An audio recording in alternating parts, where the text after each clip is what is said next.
Hello everyone, Shri IAS academy में आपका स्वागत है। जैसा कि आप जानते हैं कि श्री आईएएस एकेडमी ने आपके लिए आंसर राइटिंग सीरीज की शुरुआत की है और अपनी इस आंसर राइटिंग सीरीज में आज हम काफ़ी सारे आंसर्स को आपके साथ चेक करेंगे।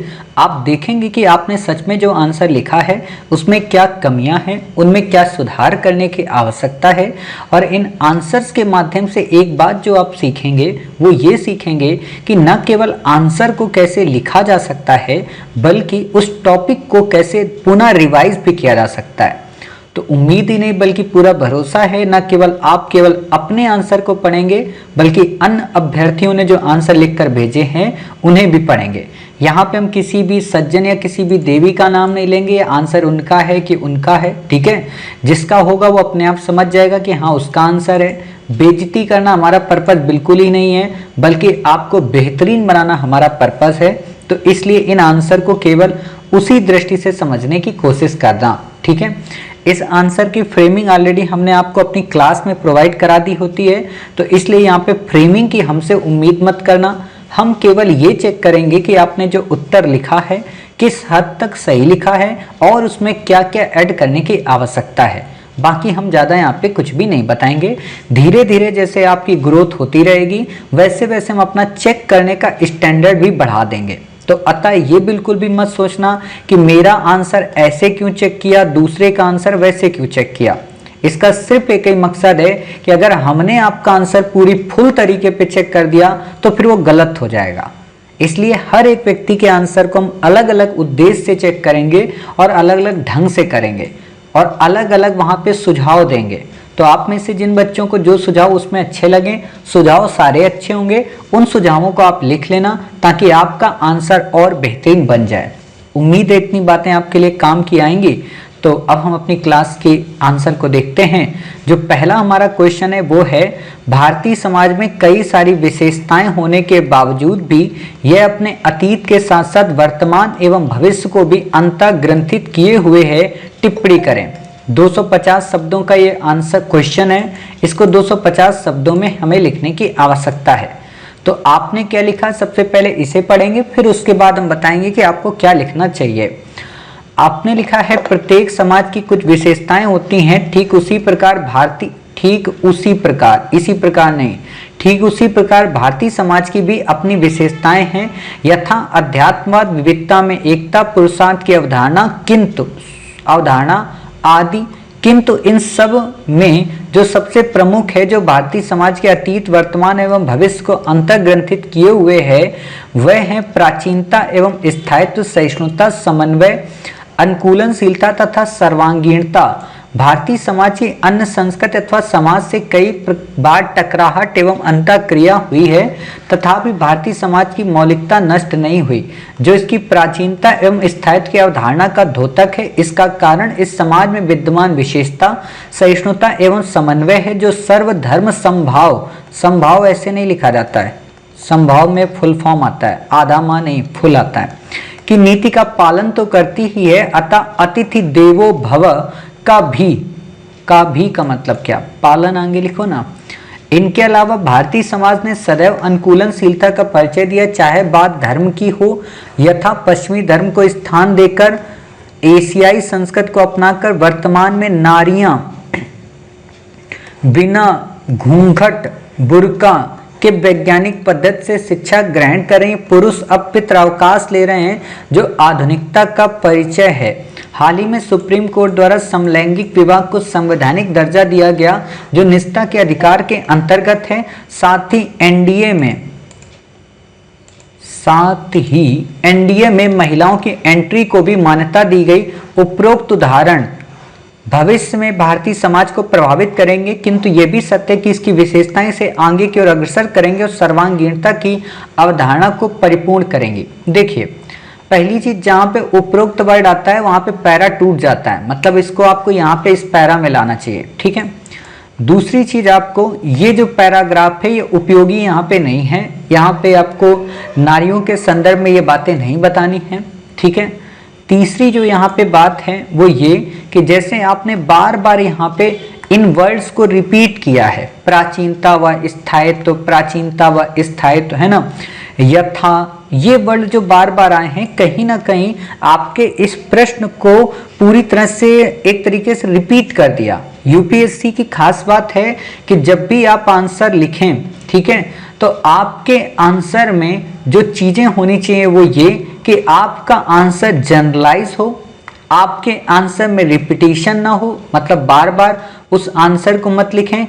तीसरी बात है कि उसमें इंक्लूसिवनेस हो, मतलब हर एक चीज को शामिल करें। अभी आपके उत्तर में केवल 2-3 विशेषताएं ही दिखाई गई, डिटेल में यहाँ पे कोई विशेषता नहीं है।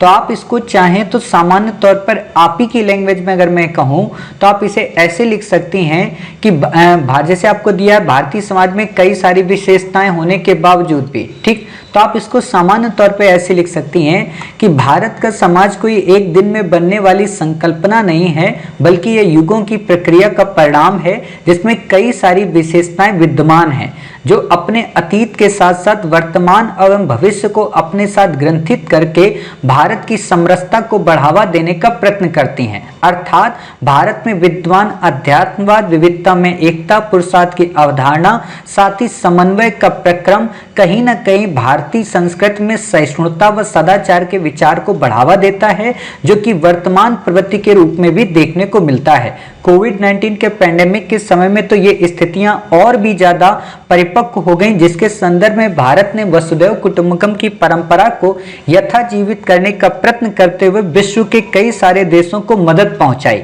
इसी दिशा में अगर हम बात करें तो भारत अपनी परंपरा और अहिंसा परमो धर्मा को ग्रंथित किए हुए भविष्य के लिए एक लोक कल्याणकारी विश्व की कल्पना की ओर प्रयासरत है, जिसके संदर्भ में यूएन की भूमिका उसकी अपने आप में प्रासंगिकता को एक साकार रूप प्रदान करती है।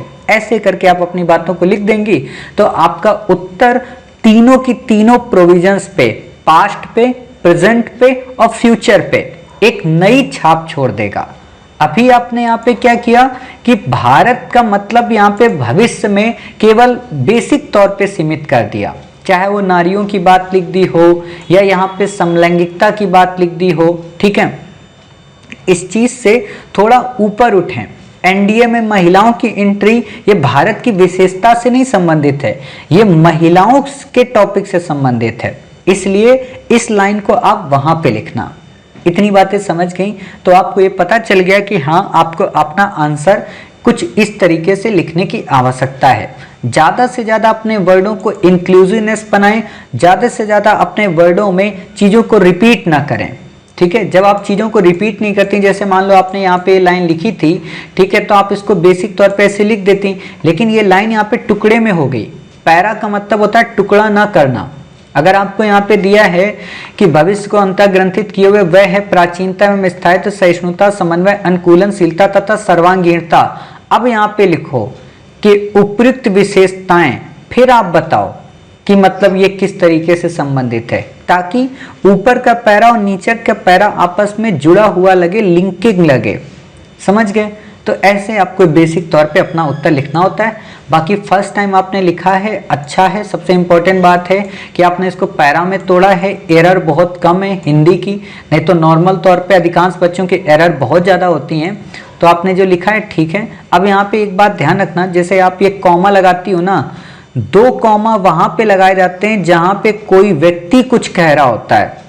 जैसे मान लो गांधी जी का स्टेटमेंट है तो वहाँ पे 2 कॉमा आते हैं, लेकिन अगर कोई बात है, कोई वर्ड है, तो वहाँ पे सिंगल कॉमा आता है। ये ध्यान रखना, जब भी आप हिंदी व्याकरण पढ़ेंगी तो वहाँ पे इन शब्दों का मतलब जैसे विस्मय, बोधक, है ना, इनके उपयोग के बारे में बताया जाता है।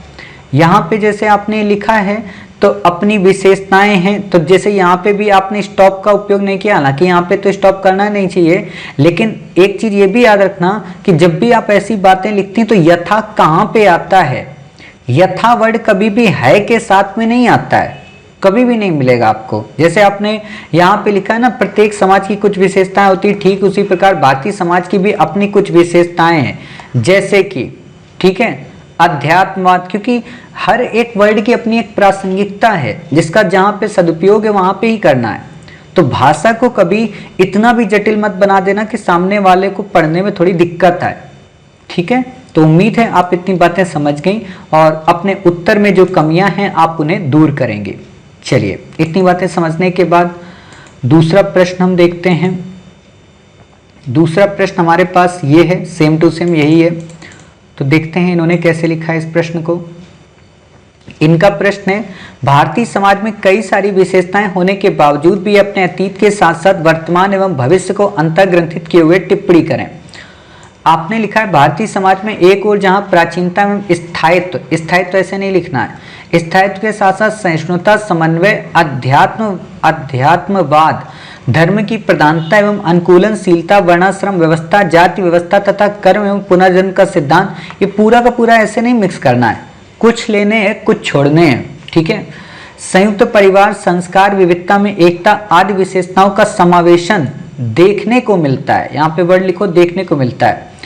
इनमें प्राचीन परंपरा में रूढ़िवादिता, ठीक है, जैसे विचारों को त्याग कर बेहतरीन परंपरा, बेहतरीन वर्ड नहीं यूज करना है, बेहतरीन परंपरा को ध्यान में रखते हुए नवीनता को अपनाकर समाज में एक सामंजस्य का मार्ग दिखाया है, जहां भारतीय संविधान में सभी धर्मों का सम्मान करते हुए पंथ निरपेक्षता शब्द को जोड़ा गया है एवं सबका साथ सबका विकास के आधार पर कोई भी कल्याणकारी योजना चलाई जाती है।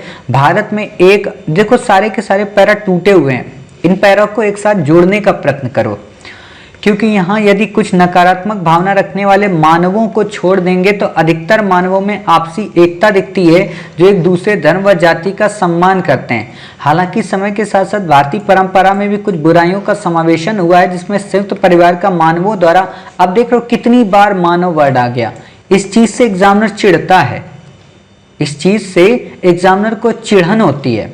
अभी बताएंगे इसको कैसे आपको इरेज करना है और कैसे और अच्छे अच्छे शब्दों को उपयोग में लाना है।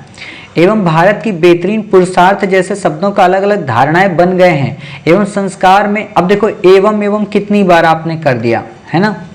पूजा पाठ छोड़कर ड्रग्स जैसे पार्टी में नव युवक युवतियां पकड़े जा रहे हैं।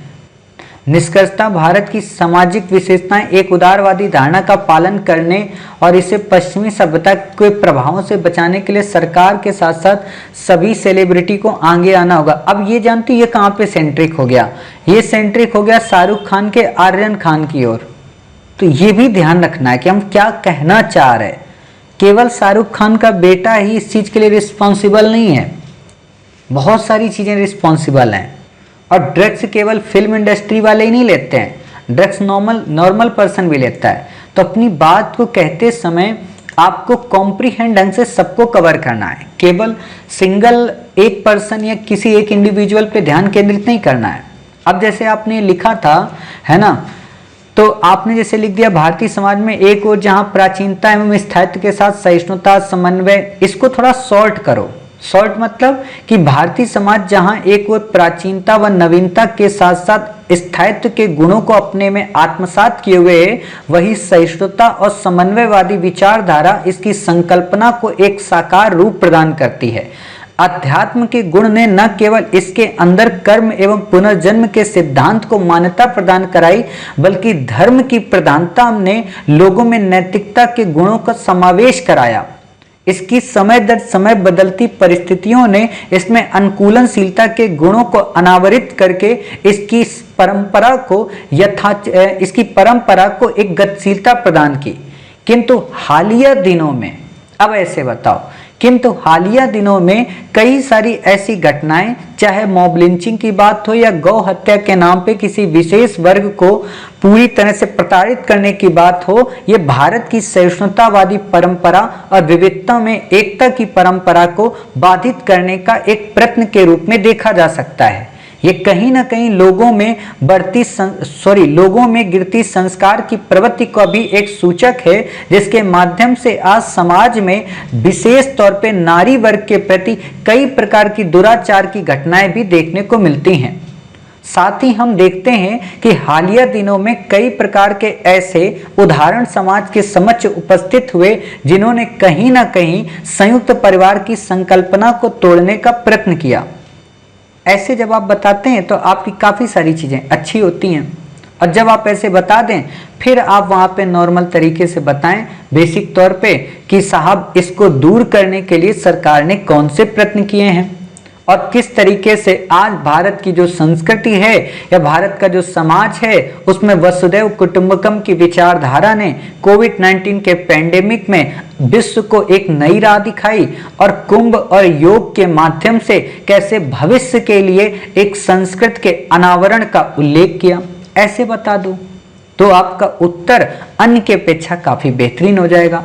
पैरा जब हम तोड़ते हैं तो पैरा तोड़ने का मतलब ये होता है कि हम ऊपर वाली बात को नीचे वाली बात से लिंक कर रहे हैं। जैसे सपोज कीजिए जहां भारतीय संविधान में सभी धर्मों का सम्मान करते हुए पंथ निरपेक्षता शब्द को जोड़ा गया, सबके साथ सबके विकास के आधार पर कोई भी, अब ये वर्ड यहाँ पे तोड़ रहा है इसको, ये यहाँ पे गलत हो जाता है कि आपने यहाँ पे दो बातें एक साथ लिख दी। आपको यहाँ पे बताना चाहिए कि पंथ निरपेक्षता शब्द को जोड़ा गया एवं सबके साथ सबके विकास के आधार की संकल्पना को नया स्वरूप प्रदान किया गया, जो कि गांधी के अंतिम जन की धारणा पे साकार रूप दर्शाती है। अतः उपयुक्त विचारों से स्पष्ट है कि भारत में एक ऐसा अनुकूलनशील वातावरण का निर्माण किया जा रहा है जो कि भावी भविष्य के नए भारत के कर्मयोगियों के लिए एक अवसर उपलब्ध कराएगा। ऐसे आपको लिखना है, मतलब थोड़ा रुक के सोच के थोड़ा वर्डों पे ध्यान दो, अपने आप आपका आंसर बेहतरीन हो जाएगा। ऐसी चीजों से बचो लिखने से, ठीक है। तो उम्मीद है आप समझ गए कि इसमें किस तरीके से हमें वर्डों को ऐड करना है और धीरे धीरे आएगा। देखो पहले दिन नहीं आता है, बट धीरे धीरे प्रैक्टिस आप करती जाएंगी, अपने आप आपका आंसर इंप्रूव होगा। एक दिन में 2 दिन में कोई व्यक्ति बेहतरीन आंसर नहीं लिख पाता है। जो ये बोलता है वो मूर्ख है, गधा है, परेशान करने का प्रयत्न कर रहा है। धीरे धीरे प्रैक्टिस करो, जो कमियां हैं उन कमियों को दूर करो। जो मैं कमियां आपको बता रहा हूं इनको यहाँ साइड में लिख लो कि हाँ ये कमियां हमारे आंसर में दिखी हैं, और इन कमियों को दूर करके फिर आप अपना उत्तर लिखिए। समझ गए? तो बेहतरीन हो जाएगा। चलिए देखते हैं अब अगला क्वेश्चन क्या है। तो सबसे पहले हम इस क्वेश्चन के आंसर को पढ़ेंगे। पेन मत रख के भेजा करो भाई, हमने तो चुरा लेंगे फिर पेन। चलिए देखते हैं इस प्रश्न को। हजारों साल के देशी विदेशी संक्रमण से गुजरे भारतीय समाज की कई सारी विशेषताओं के साथ भारत एक सामाजिक विरासत है। अच्छा, अब ये देखो, जब यही होता है ना, ये चीज़ें जब हम बनाते हैं तो देखो कोई भी डायग्राम बनता है ना, तो उसमें जब लिमिट आप क्रॉस कर देते हो तो फिर भद्दा और गंदा दिखने लगता है। जैसे आपने बनाया ना, तो देख रहे हो ऐसा लग ही नहीं रहा कि हमने क्या लिखा, ऐसा लग रहा है जैसे कट्टू पट्टू कुछ टाइप का लिख गया। आप जब भी डायग्राम बनाते हैं, फ्लो चार्ट बनाते हैं, तो डायग्राम फ्लो चार्ट बनाने के अपने अपने तरीके हैं, ठीक है। और जब ऐसा डायग्राम आप बनाते हैं सर्किल वाला, तो मैक्सिमम इसमें 4 से 5 पॉइंट आते हैं और छोटे छोटे, फिर उनमें इनको ऐसे गोला से अगर भर दोगे तब तो बहुत खराब लगने लगेगा ना अपने आप। तो ऐसा मत करें, ऐसे ये प्रश्न को पूरी तरह से डिस्ट्रॉय कर देता है, ठीक है। तो इस चीज़ से थोड़ा ऊपर उठें कि ऐसा हमें गंदगी यहाँ पे नहीं करनी है। डेकोरेशन करने का मतलब ये नहीं होता कि ज़्यादा डेकोरेशन कर दें। जैसे देखा होगा कुछ घर में लोग क्या करते हैं, अलग अलग इतनी पेंटिंग करवा देते हैं कि वो घर अपने आप में भद्दा दिखने लगता है। तो वो भद्दापन मत करें, इसको थोड़ा सुधार करें। आध्यात्मिकता, बंधुत्व, संयुक्त परिवार, सहिष्णुता, शांति प्रियता, समाज में बचत की भावना, ग्रामीण समाज, सादगीपूर्ण जीवन, विभिन्नता में एकता, समावेशिता, पर्यावरण प्रेम। ना तो मैंने पर्यावरण प्रेम आपको लिखाया था, ठीक है, ना ही मैंने ग्रामीण समाज लिखाया था, ना ही बचत करना लिखाया था, ना ही शांत प्रियता लिखाई थी। तो जो लिखाई थी उसी को ही लिखते, केवल मोटे तौर पे 14 पॉइंट। खैर कोई बात नहीं, इन सभी विशेषताओं को ध्यान में रखकर चर्चा करना चाहूँगा। स्पीच नहीं दे रहे हो साहब, इसको ऐसा मत करिए कि भारत का समाज वर्तमान में भविष्य की अपनी योजनाओं को आकार दे रहा है। नंबर 1, ये क्या पॉइंट लिखे हो क्या यहाँ पे? नंबर 1 पॉइंट ऐसे नहीं लिखने होते हैं। ऐतिहासिक स्थिति से देखा जाए तो भारत ने सभी धर्मों को यथोचित स्थान दिया। सभी धर्मों की अच्छी बातों को अपना कर गलत रीति नहीं होता है, रीति होता है, ठीक है। छोटी और फिर बड़ी ई और फिर छोटी ई की मात्रा। रीति रिवाजों को त्याग कर भारतीयों ने अपने प्रगतिशील विचारों का परिचय दिया, जैसे सती प्रथा और ये क्या है, डाकन प्रथा क्या लिखे हो। फिर दूसरा, जिस पर्यावरण प्रेम व सतत विकास की बात यूरोपीय देशों में अब हो रही है, भारत में प्राचीन काल से चली आ रही, जैसे वनों को देवत रूप, राजस्थान का बिश्नोई समाज, चिपको आंदोलन आदि। ठीक है, अब यहाँ पे जब आप ऐसी वर्ड लिख देते हो ना, ये किसी न किसी जाति विशेष, वर्ग या क्षेत्रवाद से प्रभावित दिख जाता है। एग्जामिनर के दिमाग में हिट करेगा लड़का पक्का राजस्थान का है या बिश्नोई समाज का है, तो ऐसे वर्ड भी मत लिखा करो। ऐसा नहीं कि केवल और केवल समाज में बिश्नोई समाज के लोग ही इन्वायरमेंट के प्रोटेक्शन करता है, बाकी सब खड़े खड़े शकल नहीं देखते, वो भी कुछ करते हैं। ठीक है, भारत में बहुधर्म के बावजूद भी बंधुत्व, सामाजिक सद्भाव व शांतिपूर्ण से अस्तित्व को बनाए हुए हैं। भारतीय समाज में बचत की भावना ने, देखो ये चीजें गलत हैं, ऐसे नहीं लिखते हैं, बार बार चीजों को रिपीट नहीं करना है। मतलब आपने, मुझे ऐसा लगता है मेरी क्लास को सुना ही नहीं है और इसको लिख दिया बस। आध्यात्मिकता व सादगीपूर्ण जीवन के लिए पॉइंट में नहीं लिखना था, मैंने पॉइंट में बताया ही नहीं था। योग यूनेस्को की अमूर्त विश्व विरासत सूची में, ये हिंदी थोड़ी सही करो, सूची है ना, ये वर्ड थोड़े सही करो आप। भारतीय समाज की अवधारणा भारत की वैश्विक नीति पर दिखती है। भारत ने कभी भी किसी भी देश पर हमला नहीं किया, कभी भी किसी भी देश पर हमला नहीं किया। वैश्विक महाशक्ति होने के बावजूद भारत अपने सॉफ्ट पावर पर विश्वास रखता है। भारत की सागर पहल इसी अवधारणा को प्रतिपादित करती है। ये अलग अलग नहीं लिखना है, इसी को एक साथ मिक्स करो। देखो यूपीएससी पॉइंट वाला एग्जाम नहीं है, जहां पॉइंट है वहां पे पॉइंट लिखिए। अच्छा, देश की दुर्भाग्य ये है कि जो आईएएस टॉपर बनते हैं ना, वो आपको ज्ञान देने ऐसे चले आएंगे कि देखो आंसर को ऐसे लिखना है, पॉइंट फॉर्म में लिखना है, बातों को ऐसे करना है, लेकिन वो ये नहीं बताते कि किस क्वेश्चन में पॉइंट लिखना है, किस जगह पे पॉइंट लिखना है और कहां पे विश्लेषण करना है। ये प्रश्न विश्लेषण का है, इसलिए इतने। वैसे भी एक बात बता दें, यूपीएससी के पेपर में आप 4 से 5 पॉइंट से ज्यादा पॉइंट नहीं लिख सकते हैं। 8, 9, 10 पॉइंट लिखोगे तो फिर एग्जाम थोड़ा ना है, फिर वो तो पॉइंट वाला एग्जाम हो गया। भारत का ग्रामीण समाज भारत का चेहरा है, जो शिक्षा, जागरूकता, आपसी सहयोग से दिन प्रतिदिन प्रगति पर है। इन सब के अलावा भारत को अपने गलत रीति रिवाजों, फिर रीति रिवाजों गलत लिखा है, अभी भी व्याप्त हैं, जैसे दहेज प्रथा, पितृ सत्तात्मक, जातिगत, धार्मिक भेदभाव, पश्चिमी दुनिया का दिखावापन, अशिक्षा आदि को धीरे धीरे खत्म करना चाहिए, जिससे भारतीय समाज उत्तरोत्तर प्रगति की राहों पर चलता रहे। मुझे ऐसा लगता है आपने क्लास ढंग से मेरी सुनी नहीं है, इसलिए आपने यहाँ पे बस कहानियां बना दी। कहानी ऐसे नहीं बनानी मित्र, इस क्लास को थोड़ा सा सुनिए और इस क्लास को थोड़ा समझ के बाकी बच्चों ने जो प्रश्न लिखे हैं उनसे थोड़ा सीखिए। पॉइंट में मत लिखिए, जहां पे पॉइंट होता है वहां पे मैं आपको बता देता हूं। वर्ड है, वर्ड को समझिए।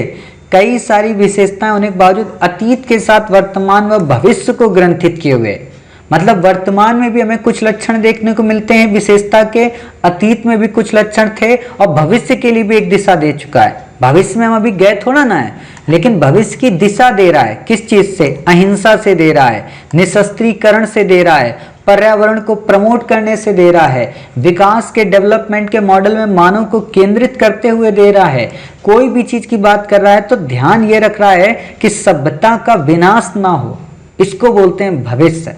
और ये वास्तव में भारत की प्राचीन परंपरा की धरोहर है। ऐसे आपको इसको लिखना था। उम्मीद है जो भी मिस्टेक्स आपकी हुई हैं वो आप समझ गए हैं, और नेक्स्ट टाइम से ऐसी मिस्टेक, फ्लो चार्ट वगैरह अलग जगह पे, मतलब जहाँ पे जरूरत ही नहीं वहाँ पे फ्लो चार्ट क्यों लिखोगे? सीधी सी बात है, आपने इतना यहाँ पे ये लाइन खत्म कर दी, बाकी आपने इनको एक एक को एक्सप्लेन करने में समय पूरा का पूरा पेज यहाँ पे निकाल दिया, जबकि ये एक पैरा की बात है। ये पूरी की पूरी लाइन 1 से 1.5 पैरा में आपका खत्म हो जाएगा। उसके बाद आपको इसके सेकेंड पॉइंट को बताना है, गवर्नमेंट्स की स्कीम्स को बताना है।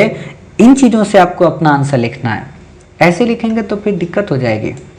ठीक है, चलिए कोई बात नहीं, फिर से आप लिखिएगा तो आपका आंसर सही होगा। अगला देखते हैं, अगला आप लोगों ने कैसे लिखा है। अगला क्वेश्चन है आपका, धार्मिक विविधता भारत की ताकत एवं कमजोरी दोनों है, विश्लेषण कीजिए। हजारों वर्षों के, ये देखो पुरानी बातें, आपने हर लाइन पे एक ही चीज सेम टू सेम लिख रहे हो। हजारों वर्षों के विदेशी आक्रमण तथा आज़ादी तक भारत में अनेक धर्म के शासकों के कारण भारत में धार्मिक विविधता है। विश्व के लगभग सभी धर्म जैसे हिंदू, मुस्लिम, बौद्ध, जैन, सिख, ईसाई, पारसी, यहूदी भारत में निवास करते हैं। धार्मिक विविधता की, ये स्टार पे स्टार मत लगाना, काट दिया जाएगा एग्जाम हॉल में, और ये ऐसे बॉक्स वगैरह मत बनाना, ठीक है। धार्मिक, अब ये मेरे से बकवास कोई भी मत करना कि सर किस जगह पे लिखा है स्टार यूपीएससी काट देगी।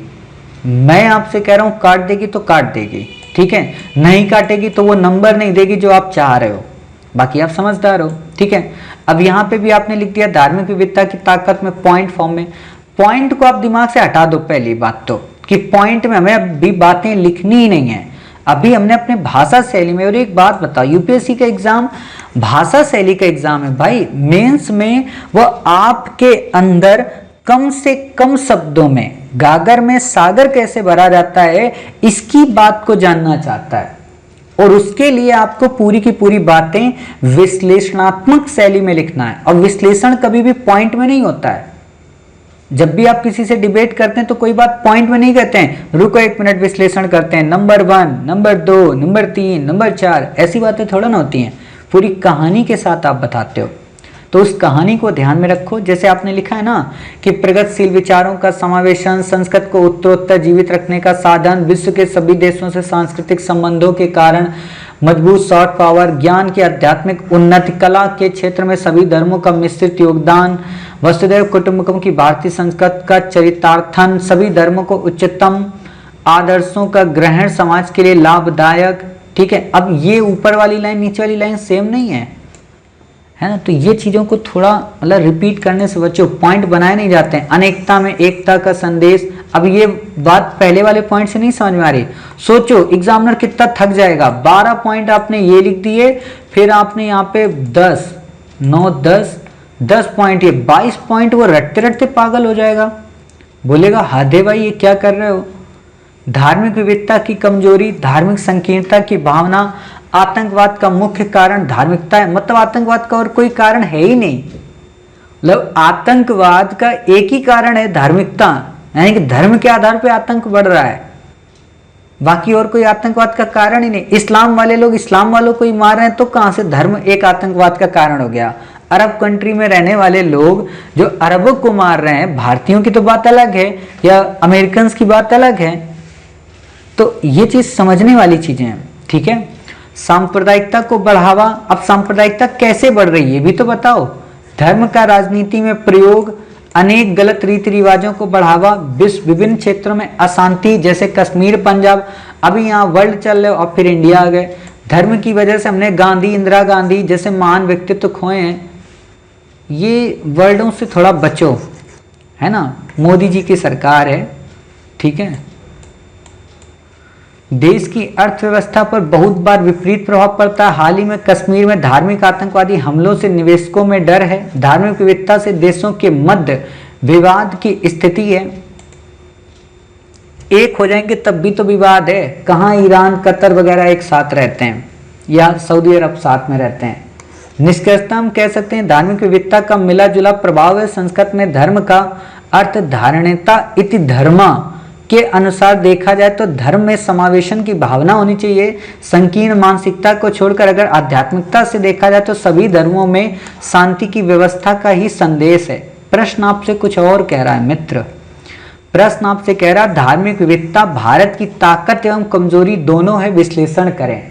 इस प्रश्न को कुछ आप ऐसे लिखते कि भारत एक धर्मों की भूमि है, वेदों की माता है, पुराणों की परदादी है। अर्थात भारत में धर्म की विविधता इतनी है कि पग पग में धर्म बदल जाता है, पग पग में लोगों के रीति रिवाज बदल जाते हैं, पग पग में लोगों की संस्कृत बदल जाती है।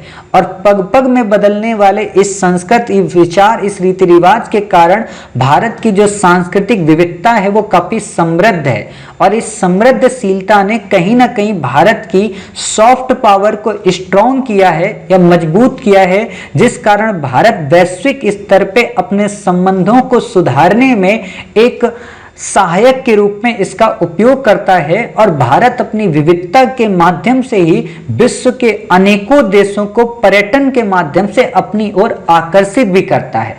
किंतु विगत कई वर्षों में या कहें विगत कई युगों में भारत की इस विविधता को तोड़ने का प्रयत्न किया गया और इस तोड़ने की प्रवृत्ति में कई बार क्षेत्रवाद, संप्रदायवाद और धार्मिक प्रधानता की बात ने इसकी एकता या इसकी विविधता को कमजोर करने का प्रयत्न किया। जिसके संदर्भ में कई बार हम संकीर्ण भावना से प्रेरित सांप्रदायिकता के विचार जैसे मॉब लिंचिंग की घटनाएं हो या किसी धर्म विशेष के आधार पर उसको प्रताड़ित करने की बात हो, ये कहीं ना कहीं धार्मिक विविधता, ये कहीं ना कहीं भारत की राष्ट्रीय एकता को कमजोर करने का प्रयत्न करती हैं, जिससे भारत में नस्लवाद, आतंकवाद या वैमनस्यवाद को बढ़ावा मिलता है, जो कि पश्चिमी जगत की ताकतों के लिए एक सुअवसर प्रदान करता है। किंतु उपयुक्त समस्याओं को ध्यान में रखते हुए भारत सरकार ने धार्मिक विविधता को इंटीग्रेशन के रूप में प्रमोट करने के लिए न केवल एक भारत श्रेष्ठ भारत जैसी सामाजिक पहल का रसपान कराया, बल्कि पर्यटन पर्व के माध्यम से या टूरिज्म सर्किट के माध्यम से विभिन्न धर्मों के मध्य आपसी समन्वय व सहयोग को प्रमोट किया। साथ ही भारत के संविधान में पंथ निरपेक्षता जैसे शब्द का अंगीकरण करके भारतीयता की वास्तविकता का अनावरण किया। ऐसे आप लिख दो, क्या इसमें कठिन था? कौन सा इसमें नया वर्ड मैंने जोड़ा? ये सब फालतू की चीजें यहां से हटाओ। यही तो है जब हम कहते हैं ना हिंदी मीडियम का परिणाम क्यों नहीं आता, उसका मुख्य रीजन यही है कि हम लिखते बहुत हैं बट थिंकिंग नहीं करते कि जो हम लिख रहे हैं वो कितना सही है। खुद से चेक करो आंसर। खुद से अगर चेक करने लगोगे ना तो आपसे बेहतरीन कोई हो ही नहीं सकता। होता कि हम बड़े आलसी मक्कार टाइप के लोग हैं, एक बार लिख दिया और उसको जब पढ़ा पता चल गया कि अरे यार अच्छा नहीं है, नहीं यार भेज देते हैं, मास्टर है ना वो दोबारा चेक कर देगा। अपने एक बार खुद से चेक करो, खुद से रीचेक करो, देखना आपकी आत्मा आपको आवाज दे देगी। जैसे मेरे अंदर एक खराबी है कि मैं आपकी क्लास ले लूं, ठीक है, और मुझे पता चल जाए क्लास अच्छी नहीं है, तो वो मुझे पहले ही पता चला था कि मैंने क्लास आप लोगों को झिलाई थी पूरी तरह से। जैसे आप लोगों में जिन बच्चों ने मेरे से मौसम की क्लास पढ़ी होगी, एल नीनो और ला लीनो वाले में पहले जो क्लास आई थी, तो उसमें मैंने थोड़ा ऊट पटांग ढंग का पढ़ा दिया था। बाद में मुझे समझ में नहीं यार मैंने तो सच में गलत पढ़ाया। फिर भी मैंने आप लोगों से रिव्यू लिया तो आप लोगों ने कहा नहीं सर बहुत अच्छा पढ़ाया। क्यों? क्योंकि आपको दया आ गई कि 2 घंटे से मास्टर पढ़ा रहा है, अभी बोल देंगे खराब है तो फिर दिक्कत होगी। लेकिन मैंने जानबूझ के फिर से वो क्लास कवर कराई और अगले दिन जब कवर कराई तो बहुत ही बेहतरीन कवर करा दी। तो क्या होता है, हमें पता चल जाता है। वैसे ही जब आप आंसर लिखते हैं तो आपको पता चल जाता है कि आपका आंसर कैसा लिखा गया है, तो आप वैसा ही फिर लिखने का प्रयत्न करें। उम्मीद है आप बातें समझ के आप इसे सही करेंगे। चलिए अगला क्वेश्चन देखते हैं कौन सा है। अगला क्वेश्चन ये देखिए काफी अच्छा है। क्वेश्चन है आपका, भारतीय समाज में कई सारी विशेषताएं होने के बावजूद, वही प्रश्न है मतलब ये अपने अतीत के साथ साथ ये अतीत काटो ना, फिर यहाँ से वर्तमान और भविष्य को अंतर्ग्रंथित किए हुए टिप्पणी कीजिए। आपने लिखा विविधता में एकता के लिए विश्व में प्रसिद्ध भारत अपने अंदर विभिन्न सामाजिक, धार्मिक, सांस्कृतिक, धर्म, जाति, कला आदि गुणों को समावेशित किए हुए, जिनमें से कुछ विशेषताएं भारत को एक अनोखे रूप में प्रस्तुत करती हैं, यथा अखंडता में एकता, आध्यात्मवाद नहीं होता है, अध्यात्मवाद होता है, छोटा सहिष्णुता, समन्वय की भावना, वर्णाश्रम ठीक है, व्यवस्था तथा अनुकूलनशीलता इत्यादि का प्रतीक है। फिर अग्रलिखित है, ये दोनों वर्ड एक साथ कैसे आ जाएंगे, गलत हो जाएगा ना। अग्रलिखित है, भारत अपनी प्राचीन परंपराओं को 21वीं सदी में सहजता और सरलता के साथ भावी पीढ़ी को रसपान करा रहा है। भारत प्राचीन मान्यताओं को आधुनिक युग के अनुरूप समन्वय के साथ प्रकट करता है। न केवल भारत अपनी एकता, अखंडता, बंधुत्व के लिए, बल्कि अपनी मौलिकता और सर्वधर्म संभाव। सब लोग संभाव ऐसे क्यों लिख रहे हो, नकल करके लिख रहे हो क्या? संभाव, ठीक है, संभाव के लिए भी विश्व में प्रसिद्ध है। वर्तमान में भारत प्रत्येक क्षेत्र में अग्रणी भूमिका में अपनी प्रासंगिकता प्रकट करने के साथ समयानुसार परिवर्तन की नीति को अपनाकर विभिन्न रूढ़िवादी विचारधाराओं को त्याग कर प्रत्येक क्षेत्र में नए नए आविष्कार, ये देखो वर्ड रिपीट नहीं हो रहा है, प्रत्येक क्षेत्र, बार बार यहाँ पे भारत भारत है ना, एग्जामिनर बोर हो जाएगा, ठीक है, नए नए आविष्कार कर रहा है। फिर आपने यहाँ पे लिखा है नए नए आविष्कार कर रहा है। अब यहाँ पे देखो आप लोग कितने शॉर्ट पीडीएफ लिख के भेजते हो, चाहे वह भारतीय नारी की ही या अन्य क्षेत्र हो, बात चाहे अंतरिक्ष में जाने की कल्पना चावला की हो, अहिंसा को लागू करने वाले गांधी की हो, जातिगत भेदभाव को तटस्थ बाबा साहब अम्बेडकर की बात, बाबा साहब अम्बेडकर की, और बात चाहे शहीद भगत सिंह की हो या आधुनिक युग में प्रत्येक क्षेत्र में अपनी अलग ख्याति रखने वाली पीढ़ी की हो, इन महान व्यक्तियों की उपस्थिति में भारत और अधिक गौरवान्वित हो जाता है। ये मैंने कहीं पढ़ाया था आप लोगों को, जो आप लोग लिख डाले। भारतीय संविधान में पंथ निरपेक्ष की उपस्थिति, समानता, भेदभाव रहित भावना, समाज का रसपान देखो कितनी बार वर्ड यूज कर दिया। भारत में किसी धर्म, जाति या वंश के आधार पर प्रताड़ित नहीं किया जाता, तथा जैसा कि पश्चिमी देशों में होता है, भारत समलैंगिकता के साथ साथ स्त्री पुरुष को समान अधिकारों को समावेशित करता है तथा पितृसत्ता, समाज शोषण, वंचन आदि विचारों का खंडन करता है। अतः एक कहने में कोई अतिशयोक्ति नहीं, भारत अपनी विविधता, समान, कुल परिवर्तन। इसमें आपने एक पक्ष लिखा है, दूसरा पक्ष तो लिखो। पूरी की पूरी बातों में एक ही चीज कॉमन रिपीट हो रही है कि भारत एक ऐसा देश है जहां समन्वय है, जहां सहिष्णुता है, जहां पे अध्यात्मवाद है, जहां पे अनुकूलनशीलता है, जहां पे समन्वय की भावना, पूरा का पूरा आपका इसी में ही समाहित है। इसका दूसरा पक्ष भी तो लिखिए कि भारत के संदर्भ में क्या। और जब मैंने बोला है कि आपको ये जो लाइनें लिखनी, थोड़ा अच्छे से इनको प्रेजेंट करो, मतलब कि जैसे इसी लाइन को अगर आप लिखना चाहती हैं तो आप ऐसे लिखिए कि भारत एक ऐसा देश है जहां पे विविधता में एकता के विचारों को समन्वित किया गया है, जो कि इसमें सहिष्णुता व समन्वय की भावना को बढ़ावा देता है। इसमें न केवल अध्यात्मवाद की बात की गई है, बल्कि कर्म के पुनर्जन्म के सिद्धांत के साथ साथ वर्णाश्रम व्यवस्था का भी रसपान देखने को मिलता है। ये अपनी समय के अनुरूप बदलती परिस्थितियों के अनुसार अपने आप को अनुकूलित भी करता है, बल्कि विश्व को एक नए मार्गदर्शन के रूप में प्रेरित भी करता है। अतीत की अगर हम बात करें तो हमने न जाने कितनी परंपराओं को अपने में सहेजा, बल्कि उनको अपनी परंपरा के माध्यम से प्रभावित भी किया।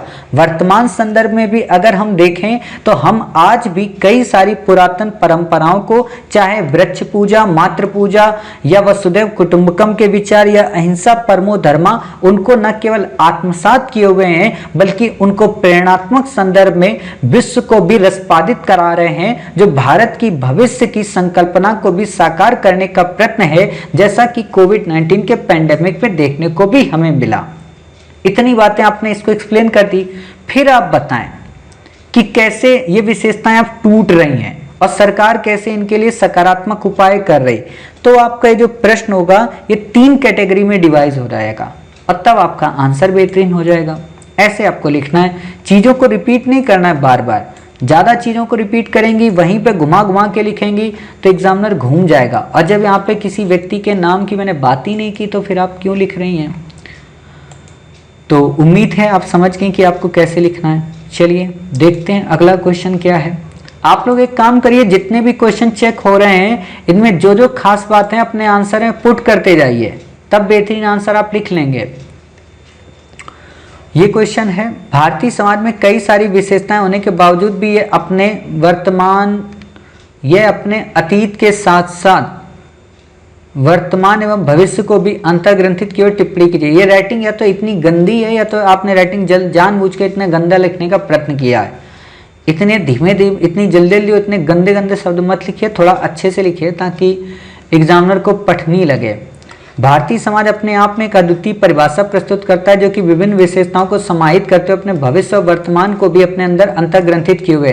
रिपीट नहीं करना है क्वेश्चन को रिपीट करने का मतलब क्या है कि आप एग्जामिनर को बोर कर रहे हो और शब्दों की मर्यादा का उल्लंघन कर रहे हो। ठीक है, डायरेक्ट क्वेश्चन को लिखा करो। आपने क्या लिखा, भारतीय समाज की मुख्य विशेषताएं, कृषि प्रधान समाज। अच्छा, पितृसत्तावादी जो ये विशेषता है भारत की, हद करते हो आप लोग। विविधता में एकता, जाति व्यवस्था, और किसने कहा है कि पितृसत्तावाद भारत में पूरी तरह से है। नॉर्थ ईस्ट के राज्यों में जाइए, वहां पे आपको मात्र सत्तात्मक मिलेगा। तो ऐसी लैंग्वेज लिख के अपने उत्तर को कटवाइए मत। प्राचीन एवं स्थायित्व, सहिष्णुता, समन्वयवाद, अध्यात्मवाद, कर्म की प्रधानता, अनुकूलनशीलता, वर्ण व्यवस्था। ठीक है, वर्ण व्यवस्था अलग चीज होती है, वर्णाश्रम अलग होता है, दोनों चीजें ध्यान रखा करो। इन सभी विशेषताओं के बावजूद भी हम भारतीय समाज में निरंतरता व परिवर्तन दोनों का समन्वय देखते हैं। ठीक है। अब ये देखो एक बात बताओ, ये जो निरंतरता परिवर्तन है और ये प्राचीन है स्थायी, तो ये वही तो बात है, तो इसको अलग अलग आप काहे कर रहे हो? निरंतरता परिवर्तन का समन्वय, ठीक है। अच्छा, आप हेडिंग डाल के फिर लिख रहे हो भारतीय समाज एक तरफ ग्रामीण समाज है, दूसरी तरफ आधुनिकता की तरफ बढ़ रहा है।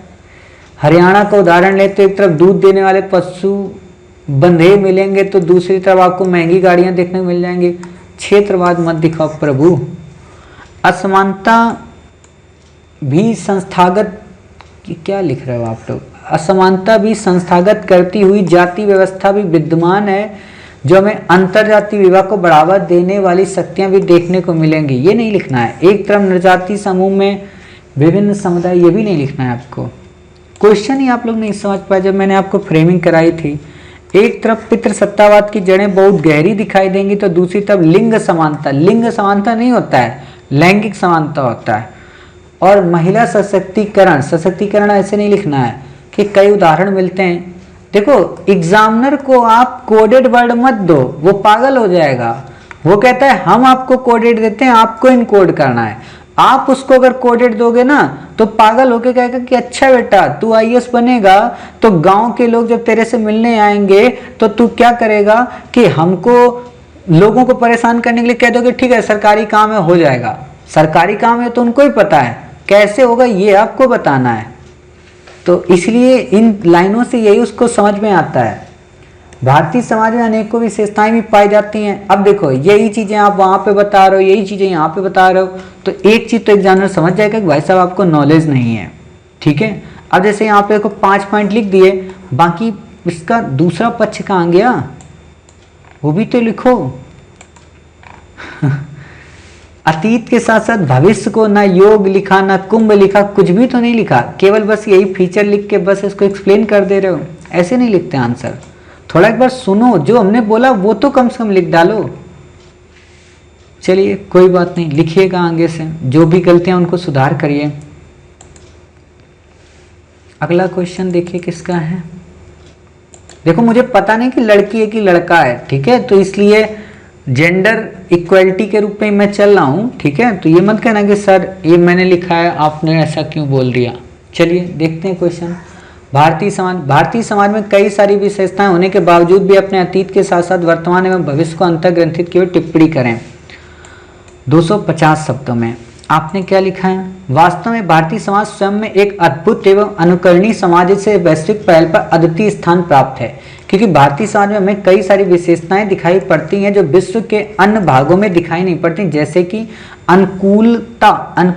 अनुकूलनशीलता, विविधता में एकता एवं संयुक्त परिवार की धारणा, ठीक है, वर्ण व्यवस्था एवं जाति व्यवस्था, सहिष्णुता एवं समन्वय, प्राचीनता एवं स्थायित्व। स्मरणीय है कि उपयुक्त विशेषताएं भारतीय समाज में पाषाण काल से लेकर प्राचीन, मध्य एवं आधुनिक काल अर्थात वर्तमान स्थिति में सभी कालखंडों को समन्वित एवं रूपांतरित रूप को धारण किए हुए हैं। उदाहरण के रूप में अगर मैं आज भी अपने चारों तरफ देखती हूँ तो मुझे ऐसे कई सारी विशेषताएं मिल जाती हैं जो प्राचीन काल में प्रचलित थी, जैसे धर्म की प्रधानता, संस्कारों को बनाए रखना, कर्म एवं पुनर्जन्म के सिद्धांतों में विश्वास, अनुकूलनशीलता, सहिष्णुता, संयुक्त परिवार आदि। इसके अलावा स्त्रियों की स्थिति समाज में कभी उच्च होती थी तो कभी निम्न, कभी उन्हें पूजा नहीं जाता था, कभी उन्हें पूजनीय समझा जाता था, तो कभी उन्हें अपने मृत पति, कभी उन्हें अपने पति की मृत्यु शैया पर, है ना, सती, जिंदा जला देना है, बहुत गंदा वर्ड है, डर जाएगा एग्जामिनर, अरे बाप रे जिंदा जलाया जाता है, सती वर्ड उपयोग करो। वहीं अगर आज की बात करें तो काफी हद तक रूढ़वादिता की बेड़ियां तोड़कर नारियां अंतरिक्ष से लेकर ओलंपिक में, ऐसे लिख दिया करो, ओलंपिक करंट की बात है, ठीक है, लेकर कठिन से कठिन कार्यों को करने में सहज नजर आ रही हैं, जो कि उनकी सफलता के परचम से भी स्पष्ट होता है, ऐसे लाइन लिखा करो। वहीं दूसरी ओर समाज संस्कारों से पोषित है, जिसमें सहिष्णुता अध्यात्म जैसी रंगों में रंगे हुए हैं। जहां होली में एकता के सूत्र में बांधने का प्रयत्न करते हैं तो रमजान में एक दूसरे के गले लगते हैं। आज भी इस अनुकूलता के धारण किए हुए हैं, हम अनुकूलता धारण किए हुए हैं। जैसे प्रधानमंत्री जहां भी जाते हैं वहां की संस्कृति में ढल जाते हैं। कुल मिलाकर अगर देखा जाए तो स्त्रियों को आगे बढ़ाने का प्रयत्न करना, ओलंपिक खेलों में आधे से अधिक महिला वर्ग को खेलों, ये खोलों लिख दिया आपने, शायद ये खोलों लिखा है, खेल लिखिए ना यहाँ पे। चलिए, खेलों में आधे से अधिक महिला वर्ग को सम्मिलित करना, मंगलयान मिशन में महिला को भी जगह देना, सेनाओं में महिलाओं की बहाली करना, कर्म एवं धर्म की प्रधानता को स्वीकारना, विविधता में एकता को बनाए रखना, कहीं ना कहीं भविष्य में भी समाहित करने का प्रयत्न किया जा रहा ताकि भारत की गौरवशाली समाज की परंपरा बनी रहे। आपने लिखा अच्छा है, लेकिन कुछ चीज़ों में बस थोड़ा सा सुधार कर लें तो ये उत्तर आपका और अच्छा हो जाएगा। जैसे कि आपने यहाँ पे चीज़ें लिखी तो हैं, ठीक है, कि ये बातें हैं, लेकिन इसमें थोड़ा सा एडिट कर लें। एडिट ये कर लें कि अपनी लैंग्वेज में जो रिपीटेशन हुआ है उसको थोड़ा शॉर्ट कर दें। जैसे मान लो आपने इस प्रश्न को लिखा तो आप कुछ ऐसा लिख सकती हैं, ठीक है, कि वास्तव में भारतीय समाज स्वयं में एक अद्भुत व अनुकरणीय समाज है जो कि विश्व स्तर पर अपना एक अद्वितीय स्थान रखता है। भारतीय समाज की अगर हम बात करें तो इसमें कई सारी ऐसी विशेषताएं हैं जो विश्व के कई सारे देशों में देखने को नहीं मिलती। जैसे कि इसमें अनुकूलता है, इसमें विविधता में एकता के साथ साथ संयुक्त परिवार की धारणा का विचार है तथा इसमें प्राचीनता व स्थायित्व के विचार को प्रस्फुटित किया गया है। उपयुक्त विशेषताओं से ये बात तो स्पष्ट है कि इसने न केवल सहिष्णुता व समन्वय के विचार को अपने आप में आत्मसात कर रखा है बल्कि बल्कि विश्व को भी एक प्रेरणा का मार्ग प्रदान करता है। कोविड-19 के पैंडेमिक के दौरान अगर हम देखें तो भारत में अपनी वसुधैव कुटुंबकम नामक परंपरा शैली को प्राचीनता के साथ साथ नवीनता के उन्मुख करने का प्रयत्न किया, जिसके माध्यम से विश्व के कई सारे देश भारत की इस सांस्कृतिक धरोहर का लोहा मानने लगे। लेकिन विश्व के बदलते इस परिप्रेक्ष्य में या वर्ल्ड के बदलते इस वैश्वीकरण में अपनी संस्कृति को यथावत बनाए रखना भी भारत के लिए एक चुनौतीपूर्ण कार्य है, जिसके संदर्भ में भारत ने न केवल वैश्विक स्तर पर अपने योग और कुंभ के माध्यम से दुनिया को अपनी ओर आकर्षित करने का प्रयत्न किया, बल्कि निशस्त्रीकरण और अहिंसा के विचार को पुनः प्रस्फुटित कर भविष्य में पर्यावरणीय हितैषी संकल्पना को जन्म देने का भी प्रयत्न किया, जो कि इसकी प्राचीन विरासत संस्कृति का भविष्य की ओर उन्मुखता की ओर एक दृश्यमान स्वरूप भी प्रदर्शित करता है। अगर हम योग की बात करें, कुंभ की बात करें या ओलंपिक की बात करें, इस फील्ड में महिलाओं ने बढ़ चढ़कर हिस्सा लिया, लेकिन आज समाज के कई विशेष संदर्भों में अगर हम देखें तो पितृसत्तावाद की बेड़ियां या समाज की कई रूढ़िवादी मानसिकताओं ने भारत के अंदर जो सहिष्णुता और समन्वयवादी का जो स्वरूप है उसे तोड़ने का प्रयत्न किया, तो वहीं संयुक्त परिवार की धारणा में कहीं ना कहीं न्यूक्लियर फैमिली के प्रवेश ने भी इसकी संकल्पना को बाधित करने का प्रयत्न किया। ऐसे आप लिख देंगे तो आपके उत्तर में थोड़ा और अच्छा पुट आ जाएगा। अभी क्या है कि आपने जो ये लास्ट में लाइनें लिखी है ना, ये कहीं ना कहीं पूरा वुमेन ओरिएंटेड हो गया। जैसे यहाँ पे वुमेन ओरिएंटेड हो गया, ठीक है, यहाँ पे नीचे का पैरा पूरा का पूरा वुमेन ओरिएंटेड हो गया, तो ये वुमेन पे नहीं है, केवल और केवल भारतीय संस्कृति या भारतीय समाज की विशेषता महिला से संबंधित नहीं है, और भी कई सारे वर्ग हैं, उनको भी लिखना चाहिए। अच्छा, बात ये होती है कि जब हम महिला होते हैं या महिला होती हैं और जब लिखते हैं तो वहाँ पे भावना है ना, दिल से बहुत सारी चीज़ें निकल जाती हैं, तो उसी चीज़ को रोकना है, नहीं तो एग्जामिनर प्रभावित होकर समझ जाएगा कि अच्छा देवी हैं आप, इसीलिए आपने अपनी उस भावना को अभिव्यक्त कर दिया। ठीक है, तो उम्मीद है आप समझ गई कि आपको इसमें कौन कौन से पॉइंट ऐड करने हैं और किस तरीके से उत्तर को थोड़ा सा और बेहतरीन करना है। बाकी आपने लिखा अच्छा है, ठीक है, थोड़ा सा और एडिट कर लेंगी तो आपका उत्तर और अच्छा हो जाएगा। चलिए अगला प्रश्न देखते हैं। देखिए इस क्वेश्चन में, क्वेश्चन है धार्मिक विविधता भारत की ताकत एवं कमजोरी दोनों है, विश्लेषण कीजिए।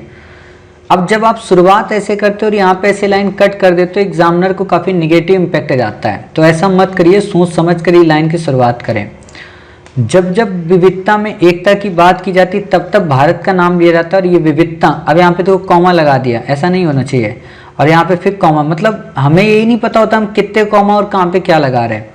और ये विविधता कई रूपों में विद्यमान है, जैसे नृजाति, भौगोलिक, भाषाई, सांस्कृतिक व धार्मिक। जहाँ तक धार्मिक विविधता की बात है, ये भारत की ताकत व कमजोरी दोनों है, अपितु हर एक भिन्नता टकराहट उत्पन्न करती है, किंतु ये भारत की खूबी जो भारत की विविधता को भी एकता में परिवर्तित करती। ताकत के संदर्भ में धार्मिक विविधता निम्नलिखित योगदान द्रष्टव्य हैं। अब ये जो लैंग्वेज होती है ना, हम जानबूझ के यूपीएससी में जटिल बनाते हैं। द्रष्टव्य वर्ड का यहाँ पे उपयोग ही नहीं, लेकिन हम जानबूझ के बनाते हैं। अर्थव्यवस्था को बूस्टअप करने में, इंग्लिश ऐसे नहीं यूज करना है आपको, अर्थव्यवस्था को उत्प्रेरकता देने में। अब जैसे आपने लिख दिया कि एक दार्शनिक के अनुसार भारत धर्मों का देश है, संस्कृतियों का पालना है, ये कथन बिल्कुल सटीक है। ये कहीं ना कहीं ये चीजें मतलब अजीबोगरीब की स्थिति है, ऐसा नहीं लिखना चाहिए आपको। सांस्कृतिक विविधता उत्पन्न करती जो हमें त्योहारों, अनुष्ठानों, संस्कार आदि के रूप में मिलती। इन त्योहारों, ये फिर डेड डेज का क्या मतलब है? इन त्योहारों आदि में, बाकी आपने क्या लिखा है, प्रयुक्त होने वाले संसाधन पर चालू होने वाले खर्च अर्थव्यवस्था को चालू रखते हैं। अंतर्राष्ट्रीय संबंध, भारत की दान, ऐसे हेडिंग में यूपीएससी नहीं लिखवाती है। आप जब पीसीएस वगैरह का देते हैं, यूनिवर्सिटी का देते हैं, तो वहाँ पे आप लिख सकते हैं, बट यूपीएससी में हेडिंग डाल के आंसर लिखना नहीं है। किंतु इसका अन्य पक्ष भी जो किंचित रूप से इसकी कमजोरी बन बैठा है। कुछ उदाहरण जैसे जिन पर दृष्टिगोचर करना अनिवार्य है, क्योंकि वास्तविक कमजोरी हैं। अंतर धार्मिक विवाह संविधान में मिले मूल अधिकारों का यह हिस्सा है, जो हमें अपनी पसंद के मानव से विवाह करने का अधिकार देता है, किंतु समाज में इस कारण सांप्रदायिक द्वेष उत्पन्न होता है, धार्मिक टकराहट का कारण बनता है, उग्र रूप भी धारण कर लेता। हाल ही में मुद्दा लव जिहाद का संबंध इसी से। धर्मांतरण, वैसे तो इसका संबंध अंतर धार्मिक विवाह से ही, परंतु स्वतंत्र रूप से भी यह विवादित है। वर्तमान समय में कई ऐसे मामले सुनने को मिले हैं जहां बल, धन, लोभ आदि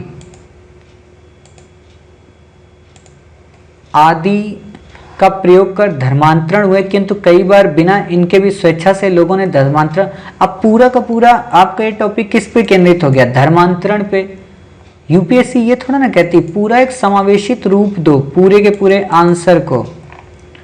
उपयुक्त विश्लेषण से निष्कर्ष निकलता कि अगर कुछ अपवादों को छोड़ दें तो भारत की धार्मिक विविधता भारत की ताकत है, और ये अपवाद इतने भी जटिल नहीं कि इनका समाधान हो ही ना सके। तो यही समाधान तो आपको बताना है। आप अगर समाधान नहीं बताएंगे, सरकार ने क्या प्रयास किए वो नहीं बताएंगे, तो आपका उत्तर थोड़ा ना होगा। समस्या तो सरकार को भी पता थी। आप एक आईएएस ऑफिसर हैं और आपसे इसी चीज की डिमांड की जाती है कि आप उसमें इन समस्याओं के समाधान की बात करेंगे। शिक्षा एक ऐसी कुंजी जो इस ताले को तोड़ने में सक्षम हो सकती है, ऐसे नहीं लिखना है, इसको सही से लिखना है। फिर से आप पढ़िए दूसरे का, वहां से सोच कर लिखिए। और सबसे बड़ी बात है, देखो थोड़ा 1 मिनट के लिए बैठ के सोचा करो क्या कह रहा है। धार्मिक विविधता भारत की एकता एवं कमजोरी दोनों है। मतलब पहले तो बताओ भारत में धार्मिक विविधता कितनी है, फिर ये बताओ भारत के लिए ताकत कैसे है, फिर बताओ कमजोरी कैसे है, और कमजोरी को दूर करने का सरकार ने क्या प्रयत्न किया है। ताकत को दूर करने का थोड़ा ना करेगी सरकार, कमजोरी को दूर करने का क्या प्रयत्न किया है और क्या करने की आवश्यकता है। That's answer. अब आपने क्या किया, धार्मिक विविधता पे पूछा है, आप दुनिया की पूरी विविधता बता दी। तो ये तो फालतू की चीज है ना। एग्जामिनर समझ गया कि आप हमें मूर्ख समझती हो, डायरेक्ट का डायरेक्ट आप उसको बताओ जो वो पूछ रहा है। धार्मिक विविधता दिया, धार्मिक विविधता दो, यहां से शुरू करो अपना आंसर। लेकिन ये चीजें भी यहां से हटाओ, तब आपका आंसर अच्छा हो जाएगा। उम्मीद है आप समझ गई। बाकी के पहले के आंसर देखेंगी, वहां से चीजें आप लिंक कर पाएंगी। अगला आंसर देखते हैं। अगला आंसर, धार्मिक विविधता भारत की ताकत एवं कमजोरी दोनों है, विश्लेषण कीजिए। धार्मिक व सामाजिक स्तर पर धर्म अलग अलग होता है, नीचे कहते हैं। अब ये देखो यहाँ पे चौधरी बन के ज्ञान मत दो, इससे एग्जामिनर समझ जाएगा पक्का पॉलिटिकल। ये जीएस का पेपर है, देखो जीएस के पेपर में जनरल स्टडी, सामान्य, जैसे अखबार पढ़ने वाला होता है ना, अखबार का संपादकीय, वैसे लिखना होता है। और जब ऑप्शनल आता है तो वहां पे एक विद्वान की तरह लिखना है, तब आप वहां पे नीत्शे का, कांट का, ठीक है, मार्क ट्वेन का, किसी को भी उठा के पटक सकते हो। लेकिन नॉर्मल जब आप उत्तर लिखते हो तो सामान्य तौर पे लिखो, क्योंकि भारत की बात हो रही है यहाँ पे, ठीक है। और पहली लाइन में दे दिया आपको धार्मिक विविधता पे पीएचडी करने को नहीं दिया है, तो सामान्य तौर पे लिखिए क्या आपसे कह रहा है। आपसे कह रहा है कि धार्मिक व सामाजिक स्तर पर धर्म अलग अलग होता है। नीचे कहते हैं कोई व्यक्ति अगर व्यक्तिगत स्तर पर धर्म को नहीं मानता है या तो वो पागल है या इस दुनिया का नहीं है। अच्छा, भारत में हजारों संख्या में पंथ आए, हजारों संख्या में पंथ आए, अरे बाप रे, जिन्हें मुख्यतः 7 धार्मिक समुदायों में बांटा जा सकता है। अच्छा, जबकि उल्टा है, धार्मिक समुदाय पंथ में बटे थे भाई, पंथ थोड़ा ना धार्मिक समुदाय बने थे। इस चीज को समझो, मतलब आप तो पूरी की पूरी विकास यात्रा को परिवर्तित कर दे रहे हो कि माता पिता से पुत्र का जन्म नहीं हुआ, हजारों पुत्रों से माता पिता का जन्म हुआ। ऐसा कैसे हो सकता है? ठीक है, धार्मिक विविधता अपने अंदर सकारात्मकता व नकारात्मकता दोनों को समाहित किए हुए थे। अब ये देखो रिपीट हो रहा ना क्वेश्चन, रिपीटेशन से बचना है। मतलब ये चारों की चारों लाइन यहाँ पे मैं अगर एग्जामिनर हो तो ऐसे काट दूं। और एक बात बताएं, हिंदी मीडियम हो या कोई भी मीडियम हो, वहां जब कोई ऐसी बकवास लिखता है तो एग्जामिनर ऐसे ही कट कर देता है। और एक और आपको इंटरेस्टिंग बात होता है, कट करने का भी वो नंबर काटता है। ये मत सोचना कि आपने गलत लिख दिया तो नंबर नहीं काटेगा। क्यों? क्योंकि आपने उसको 8 लाइन जबरदस्ती पढ़वाई तो 2 नंबर यहाँ माइनस का लिख देगा और आगे 4 नंबर प्लस का लिख देगा। और जब आपको टोटल नंबर इस क्वेश्चन पे देगा तो 2 नंबर देगा। क्यों? क्योंकि 2 तो माइनस हो ही गए आपके।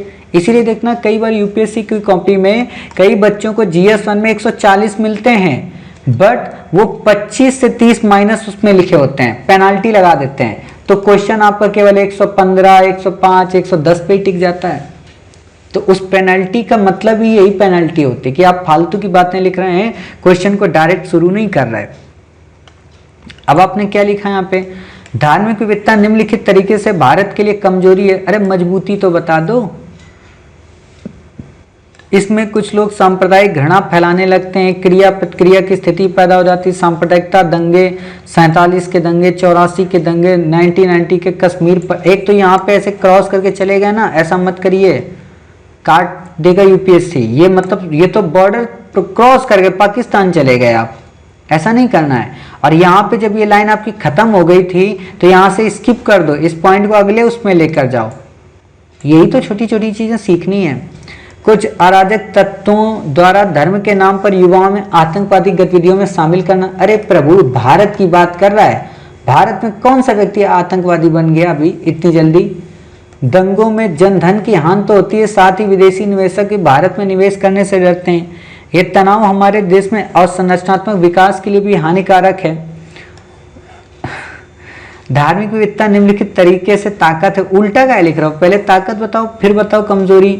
हमारे यहाँ पूरी साल नहीं, पूरे साल कोई ना कोई त्यौहार मनाए जाते रहते हैं, जैसे दिवाली, होली, ईद, क्रिसमस। इसमें सबसे बड़ा फायदा हमारे देश में कभी इकोनॉमिक मंदी या कभी आर्थिक मंदी की चपेट में नहीं आता। धार्मिक विविधता विश्व से हमारी ओर आकर्षित भी करती है और हमारी संस्कृति को जानने की ललक विश्व के लोगों में पैदा भी करती है, जिससे लोग भारत की ओर खींचे चले आते हैं। धार्मिक विविधता, विभिन्न मंदिर स्थापत्य जो कि विविधता के उदाहरण जो हमारे यहाँ पर्यटन को बढ़ावा देते हैं। फिर निष्कर्ष, यदि हमारे अंदर बंधुत्व की भावना, नागरिकता का बोध दृढ़ हो जाए, अभी भी तो है, तो हम एकता की माला पिरोकर पूरे विश्व को गले में पहन सकते हैं। अरे भाई गिर पड़ेगा, इतनी बड़ी माला को पहन के गिर पड़ोगे, थक जाओगे भाई, एग्जामिनर हंसेगा। ऐसा नहीं लिखना है लास्ट में, ठीक है। आपको क्या करना है, इस प्रश्न को पहली बात तो पॉइंट से थोड़ा दूरी बनाओ, ठीक है। दूसरी चीज, पहले आप इस लाइन को एक्सप्लेन करो कि धार्मिक विविधता भारत की ताकत एवं कमजोरी दोनों विश्लेषण करें। तो आप बताइए कि भारत एक ऐसा देश है जहां पे धर्मों की विविधता देखने को मिलती है, अर्थात वर्तमान संदर्भ में अगर हम बात करें तो भारत में मुख्यतः 7 से 8 बड़े धर्म देखने को मिलते हैं, जिनके अपने रीति रिवाज, अपनी परंपरा और अपनी संस्कृति हैं। अपनी संस्कृति व संस्कारों को धारित करते हुए ये धर्म कहीं ना कहीं भारत की सांस्कृतिक विरासत को श्रेष्ठतर करते हैं, साथ ही विश्व के साथ विश्व के साथ में सांस्कृतिक सद्भाव को बढ़ावा देने का कार्य करते हैं, जो कि भारत की विदेश नीति में एक सॉफ्ट पावर के रूप में कार्य करता है, जो इसकी ताकत को प्रत्यक्ष रूप से प्रदर्शित करने का एक सकारात्मक उदाहरण भी प्रदर्शित सॉरी गड़बड़ होगी लाइन। यहाँ पे आपको लिखना है, जहां तक मैंने अभी बताया आपको, कि भारत की विदेश नीति के संदर्भ में इसकी सॉफ्ट पावर को प्रदर्शित करता है तथा भारत की ताकत को भी दुनिया के समक्ष बिना हथियारों के माध्यम से प्रदर्शित करने का एक उपकरण भी साबित होता है। किंतु हालिया कई दिनों में धर्म की इस विविधता पे कई प्रकार के बाहरी या आंतरिक पटाक्षेपों ने इसकी ताकत को कमजोरी के रूप में तब्दील करने का प्रयत्न किया, चाहे वो धर्म के नाम पे धर्मांतरण करने की बात हो या फिर धर्म के नाम पे अलगाववाद या आतंकवाद या संप्रदायवाद को प्रमोट करने की बात हो या फिर धर्म के नाम पे किसी एक विशेष समूह या वर्ग को प्रताड़ित करने की बात हो। अतः सरकार ने उपयुक्त समस्याओं को ध्यान में रखते हुए न केवल भारतीय संविधान में सरकार ने उपयुक्त समस्याओं को ध्यान में रखते हुए न केवल भारत में धार्मिक विविधता को बढ़ावा देने के लिए टूरिज्म सर्किट की संकल्पना को साकार करने का प्रयत्न किया, बल्कि एक भारत श्रेष्ठ भारत के माध्यम से राज्यों के इंटीग्रेशन के साथ साथ धर्म के इंटीग्रेशन या उनकी संस्कृति व उनके संस्कारों को एक दूसरे से अंतर्ग्रंथित या एक दूसरे से अंतर संबंधित करने का प्रयत्न किया, जो कि कहीं ना कहीं भारत की एकता को पुनः स्थापित करने की बात के लिए अग्रणी है। अतः भारत के संविधान में विद्यमान पंथ निरपेक्षता की संकल्पना इसकी विविधता में एकता की संकल्पना का एक साकार रूप प्रदर्शित करती है, जो कि हमें पुरातन समय से भी देखने को मिल रहा है। ऐसे करके आपको लिख देना है तो आपका उत्तर हो जाएगा। अभी फालतू की बातें, दंगे हुए, ये हुआ वो हुआ, ये यूपीएससी नहीं चाहती है ना।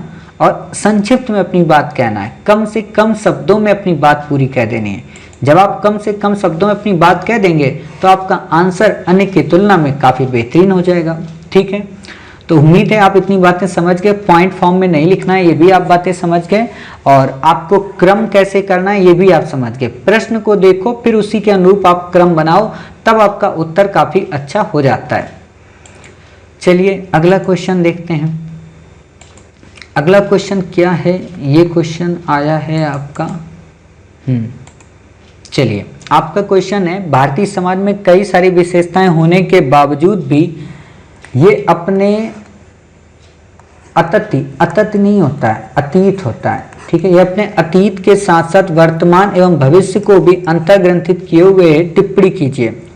शुरुआती दौर में जलवायु परिवर्तनशीलता ने ही मानव बुद्धि क्षमता को विकसित किया, जिसके फलस्वरूप मानवीय गतिविधियां बढ़ी और मानव परिवार रूपी अवस्था से समुदाय रूपी अवस्था की ओर प्राप्त हुआ। कालांतर में यही समुदाय, ये सब थोड़ा ना लिखना है आपको, ये सब इतनी भूमिका नहीं लिखनी, डायरेक्ट भारतीय समाज पे आओ।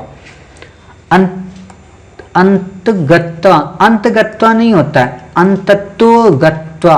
ठीक है, अंतत्वगत्वा, ये काफी जटिल वर्ड है, ऐसे नहीं लिखना होता इसको लास्ट टाइम आप लिखते। अंतत्वगत्वा हम कह सकते हैं कि भारतीय समाज के विकास क्रम में पाषाण युग, हड़प्पा सभ्यता, वैदिक सभ्यता, बौद्ध धर्म, बौद्ध नहीं बौद्ध, ठीक है, धर्म, महाजनपद, अन्य उत्तरार्धी साम्राज्य एवं पश्चिमी देशों का महत्वपूर्ण योगदान। ये थोड़ा ना क्वेश्चन आपसे पूछा है, कई सारी विशेषताएं पूछा है, फिर अतीत के साथ वर्तमान और भविष्य, मतलब उन्हीं विशेषताओं को कैसे वर्तमान में अपने साथ संयोजित किए हुए और कैसे भविष्य के लिए संयोजन का प्रयत्न कर रहा है, ये आपको बताना था।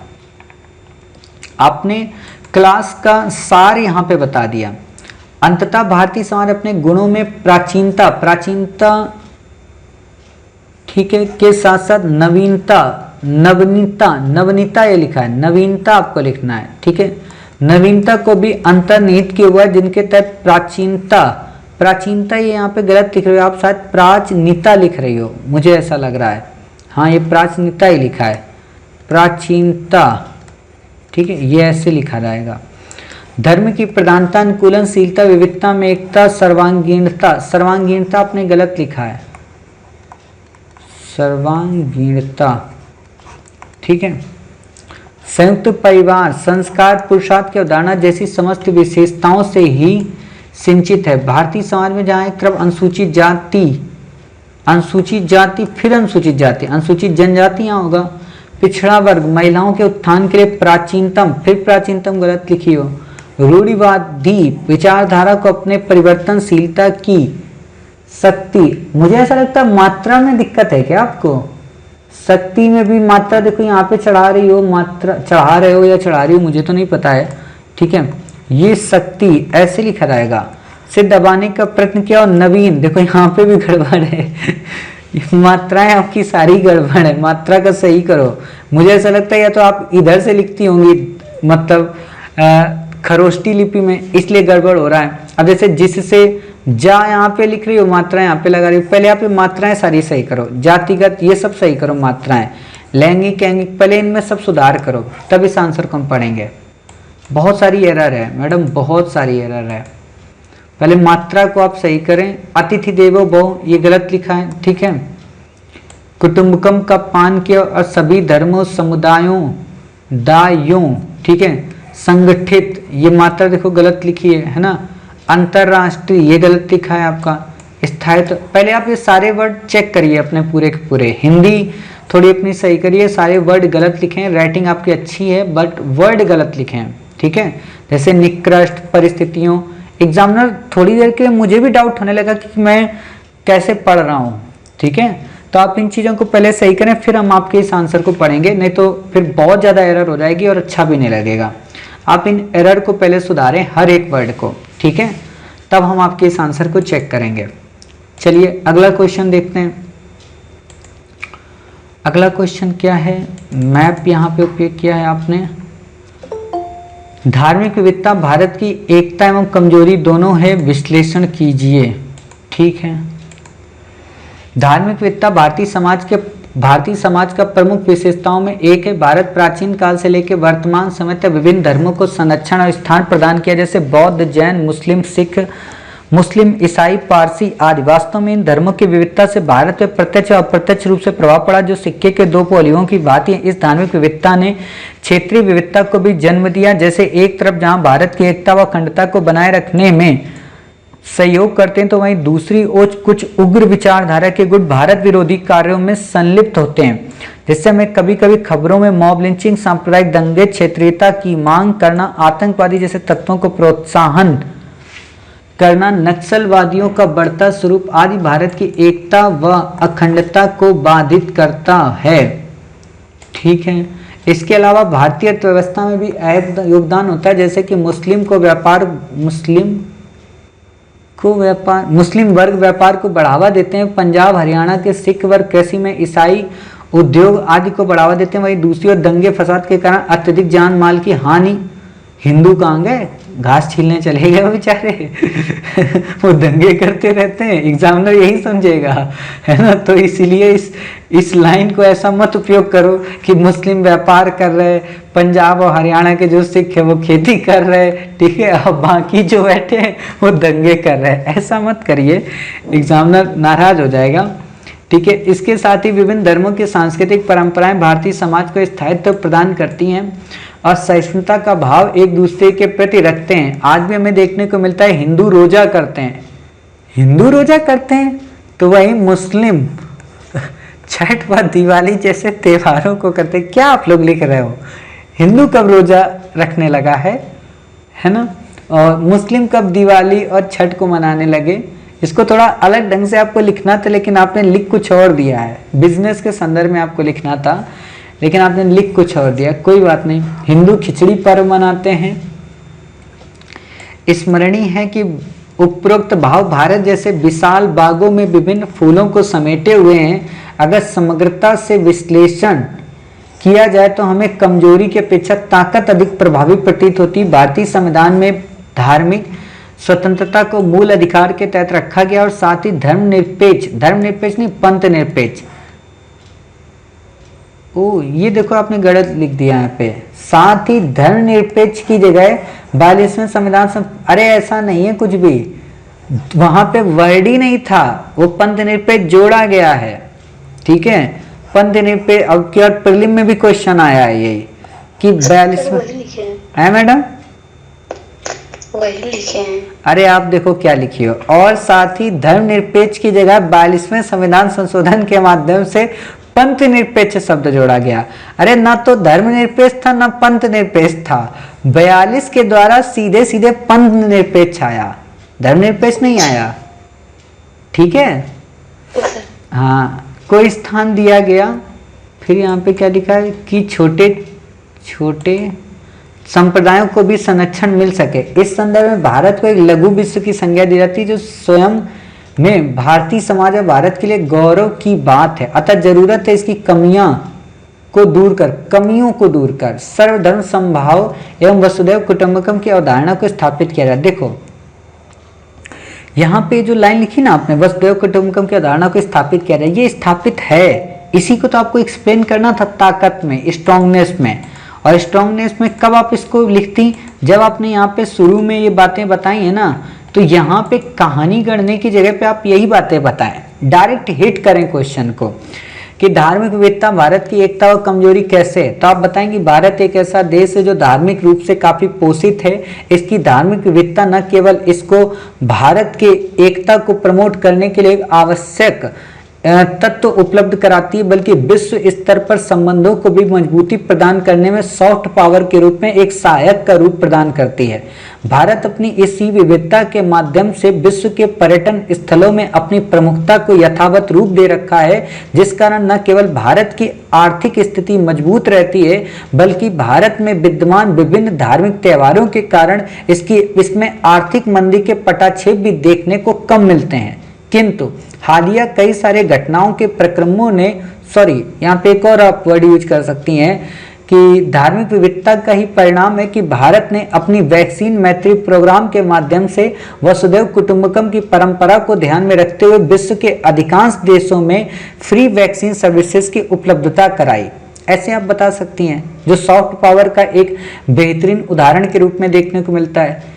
किंतु हालिया दिनों में कई सारी ऐसी घटनाएं जैसे मॉब लिंचिंग, सांप्रदायिक राजनीति में धर्म का आवरण आदि ने इसकी धार्मिक विविधता को तोड़ने का प्रयत्न किया है, जिस कारण क्षेत्रवाद की संकल्पना, नक्सलवाद या सांप्रदायिकता के विचारों के प्रस्फुटन ने इसकी एकता व अखंडता को बाधित करने का भी प्रयत्न किया।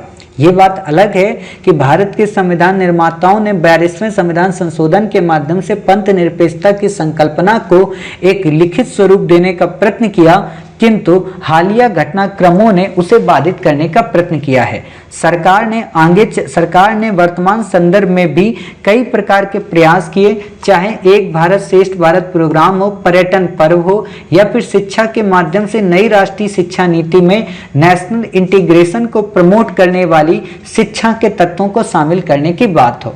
ऐसे आप लिख देंगे तो आपका उत्तर अन्य की अपेक्षा काफी अच्छा हो जाएगा। ठीक है, उम्मीद है आप समझ गए कि अपने उत्तर में किन किन पॉइंट्स को आपको ऐड करना है।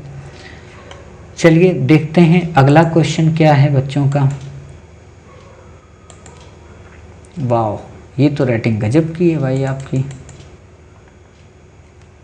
सामान्य अध्ययन टॉपिक श्री IAC नहीं है, श्री IAS है। ठीक है, डे 1। चलिए आपने क्या लिखा है, भारतीय समाज में कई सारी विशेषताएं होने के बावजूद भी अपने अतीत के साथ साथ वर्तमान लिखो, महाराष्ट्र से हो, भविष्य को भी अंतः ग्रंथित किए हुए टिप्पणी करें। भारतीय समाज स्वयं में एक अद्भुत नहीं है, अद्भुत है एवं अनुकरणीय समाज है, जिसमें भारतीय समाज विश्व के अति प्राचीन समाजों में से एक है। यहाँ सैकड़ों भाषाओं, बोलियों का ये देश अनेक आदिवासियों के सामाजिक जीवन का विचित्रताओं से युक्त है तथा अनेक विशेषताएं समाजों में देखने को मिलती हैं। ये आपने मेरी क्लास पढ़ के नहीं लिखा है क्या? किसका ये आंसर है? ये किसका आंसर है इस समय बताएं प्लीज। समान अमूर्त है समाज संबंधों की विशेषताएं, किसका आंसर है ये? आप में से किसी का है?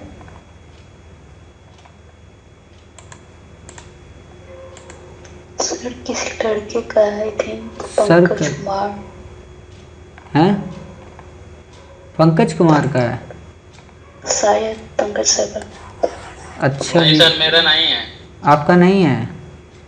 देखो बोल दिए, बाकी किसका है फिर? चलो जिसका भी ये आंसर हम चेक नहीं करेंगे, क्योंकि उसने मेरी क्लास नहीं सुनी है और क्लास को सही से उसने नहीं लिखा है। बस ये कि राइटिंग अच्छी लिख दी है, बाकी लैंग्वेज मतलब अजीबोगरीब लैंग्वेज है। मतलब वर्तमान कहीं पे सही नहीं लिखा है। मतलब सोचो इतनी छोटी छोटी गलतियां आप लोग कैसे कर देते हो। चलिए जो भी है इसको नहीं चेक करेंगे, आंसर को फिर से लिख के भेजें। अगला आंसर देखते हैं। भारतीय समाज में कई सारी विशेषताएं होने के बावजूद भी अपने अतीत के साथ साथ वर्तमान एवं भविष्य को भी अंतर्ग्रंथित किए हुए टिप्पणी करें। भारत तथा भारतीय समाज की सभ्यता एवं संस्कृति दुनिया में सबसे प्राचीन है। इसने दुनिया को सहिष्णुता व सार्वभौमिक स्वीकृति का पाठ पढ़ाया, जो हमारे भारतीय समाज की विशेषताओं में से एक है। यहाँ के निवासी हम भारतवासी जिस सिर्फ सार्वभौमिक सहिष्णुता पर विश्वास ही नहीं करते बल्कि सभी धर्मों को सच के रूप में स्वीकार करते हैं। प्राचीनता में स्थायित्व, सहिष्णुता, समन्वय, अध्यात्म व धर्म की प्राधान्यता, अनुकूलनशीलता, वर्णाश्रम, जाति व्यवस्था, कर्म एवं पुनर्जन्म का सिद्धांत, सर्वांगीणता एवं संयुक्त परिवार, पुरुषार्थ की अवधारणा, संस्कार तथा विविधता में एकता हमारी भारतीय समाज की विशेषताएं हैं। इन सब के बावजूद भी, ठीक है, साथ साथ वर्तमान को भी समेटे हुए दिखाई पड़ते हैं। वर्तमान समय में भी हम देखते हैं कि मानव चाहे कितने भी आधुनिक क्यों ना हो गए, फिर भी वे अपने प्राचीनता एवं स्थायित्व को सहिष्णुता एवं समन्वय के साथ बनाए हुए हैं। धर्म की प्रधानता तो है, लेकिन धर्म सर्वधर्म समभाव की भावनाएं भी हैं। आज भी हमारे समाज में संस्कारों का बड़ा महत्व है। यहाँ व्यक्ति की पहचान उसके संस्कारों से की जाती है। यहाँ वर्णाश्रम, जाति व्यवस्था की मौजूदगी के बावजूद भी हमारे, अरे वही बातें क्यों रिपीट कर रहे हो भाई, कुछ तथ्य भी तो डाल दो। मिलता है यहाँ कई प्रकार की विविधता, भाषाई, जाति, धार्मिक, सांस्कृतिक देखने को मिलती है, लेकिन इतनी विविधताओं के बावजूद भी एकता के सूत्र में सब बंधे हुए हैं। हम आधुनिक युग में तो जी रहे हैं, लेकिन अपनी पुरानी परंपराओं, संस्कृतियों, संस्कारों का भेंट चढ़ाकर नहीं। अरे एग्जाम्पल भी दो प्रभु कि कौन कौन सी संस्कृतियां आप अपने में शामिल किए हुए हो, अंतर्ग्रंथित कर सके। हालांकि होता है वर्तमान में इसके कुछ अपवाद भी देख, इसी चीज को तो एक्सप्लेन करना है आपको। ये तो आपने लिखा ही नहीं ना कहीं पे। इन्हीं चीजों, देखो आप लोग ना क्या समझ रहे हो, मैं भी जहां तक मैं समझ पा रहा हूं, आप सोच रहे हो केवल इसी प्रश्न को बस एक्सप्लेन करना है।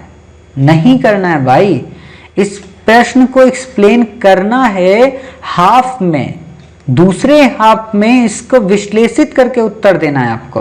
अब कुछ बच्चे कहेंगे सर टिप्पणी लिखा है, पता है टिप्पणी लिखा है, लेकिन जब भी ऐसे प्रश्न आते हैं यूपीएससी आपसे कहती ही है कि आप हमें सजेशन दो और करंट से इसको ऐड कर दो 2 से 3 लाइनों में, तो एग्जामिनर को लगेगा ना कि हाँ आप किताबी कीड़ा नहीं लिखते हो। तो कुछ इसको ऐसा लिखने की कोशिश करें। किसका प्रश्न है ये आप में से भी, किसका है भाई? मेरी मतलब कौन? सविता जी। सविता। अच्छा हाँ सविता जी, आपने पढ़ा था, मैंने आपको बताया था इसमें तथ्य वगैरह कि आपको ऐसे लिखना है, फिर कैसे गड़बड़ हो गया? हाँ सर, उसको फिर से देखेंगे ना तब अच्छे से लिखेंगे। चलिए अब तो समझ में आ गया ना कि हाँ कुछ कमियां हुई हैं हमसे। जी सर। ठीक है, धीरे धीरे कोशिश करेंगे, अपने आप अच्छा हो जाएगा, इसलिए टेंशन नहीं लेना है। ठीक है जी। बाकी जी, जो मैंने अभी सजेशन दिए उन सजेशन को भी नोट करना और फिर से लिखने की कोशिश करना। ठीक है? हाँ सर। ठीक है, चलिए अगला एक क्वेश्चन देखते हैं। ये किसका क्वेश्चन है?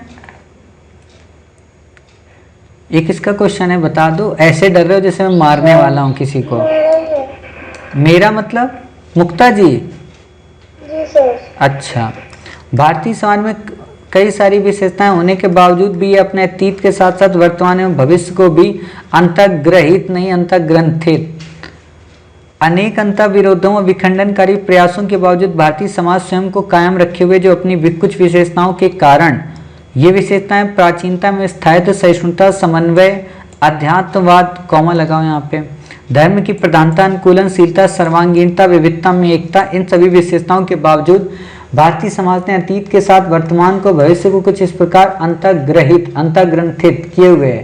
प्राचीनता में स्थायित्व, हेडिंग में नहीं बताना है कुछ भी, हेडिंग में आपको कुछ भी नहीं बताना है मैडम, हेडिंग में कुछ भी नहीं बताना है। ये हेडिंग यहाँ पे आपको नहीं बतानी है, हेडिंग बताओगे तो फिर तो उत्तर दूसरा हो गया। क्योंकि फिर आप इसमें दूसरा परिप्रेक्ष्य लिख ही नहीं पाएंगे। आपको क्या करना है, सबसे पहले बताना है कि भारतीय समाज में कई सारी विशेषताएं और इनको एक ही पैरा में ही बता देना है, और फिर इनको बताना अतीत के साथ कैसे वर्तमान में भी भविष्य को भी अंतर्ग्रंथित किए हैं। ये लाइन अपने आप में बहुत बड़ी है कि अतीत की बातों को वर्तमान में हम कैसे देखते हैं, और वर्तमान में जो देख रहे हैं वो भविष्य के लिए कैसे का आधार बनेगा। तो ऐसे आपको बताना है। अभी तक आपने हो सकता है सुना होगा तो समझ गई होंगी कि हाँ कैसे हमें इस प्रश्न को लिखना है। समझ गई है ना आप? जी सर, हम तो बोल ही दिए थे वहाँ पे मैसेज में कि हमको अपने कॉपी का भविष्य दिख गया, पहले से ही खराब है। चलो अच्छी बात है, भविष्य दिख गया, चलो अच्छी बात है। खराब नहीं है, मतलब ये है कि प्रयास करेंगे अच्छा हो जाएगा। खराब का मतलब ये नहीं होता कि बिल्कुल कूड़ा है, लेकिन खराब आपको अच्छा लिखना है। ये किसका प्रश्न है? अरे बोल दो भाई, शर्मा कह रहे हो, वरना हम तो चेक कर ही लेंगे। चंपा जी आपका है? सर मुझे लगा आप ही हो। हैं? ये किस चीज का? अमृता जी सॉरी, मुझे लगा आप ही हो। अमृता जी किसको कह रही हो आप? मेरे को? सर वो कॉपी, अच्छा अच्छा कॉपी के बारे में, कोई बात नहीं कोई बात नहीं, हो जाता है। ऐसा थोड़ा ना कि हमने उनको फांसी पे लटका दिया तो बुरा मान जाएंगे आपकी बात का, वैसे भी नहीं मानेंगे वो। धार्मिक विविधता भारत की ताकत एवं कमजोरी दोनों है, विश्लेषण कीजिए। भारतीय समाज में धार्मिक विविधता के बावजूद बेहतर आपसी समन्वय की प्रधानता है, जिन्हें भारतीय संविधान में पंथ निरपेक्ष शब्द के रूप में उल्लेख किया गया है। यहाँ विभिन्न धर्मों के मानव प्राचीन समय से आपस में मानवता को तहजीब देते आए हैं, जिसकी प्रति 1857 की क्रांतीय असहयोग आंदोलन में देखने को मिलती है। एवं भारत, ये ऊपर रखो, भारत पाकिस्तान विभाजन के समय भी सौहार्दपूर्ण का परिचय देते हुए भारत की धरती से प्रेम करने वाले मानव भारत में ही रहना अपना धर्म समझे, क्योंकि सूफीवाद, भक्ति आंदोलन आदि की संस्कार उनमें उपस्थित थे, आदि के संस्कार उनमें उपस्थित थे। परंतु वर्तमान समय में भारत की धार्मिक विविधता जो भारत की ताकत है, कुछ असामाजिक नकारात्मक भावना का समावेशन होने के कारण भारत को कमजोर करने की स्थिति उत्पन्न हो रही है।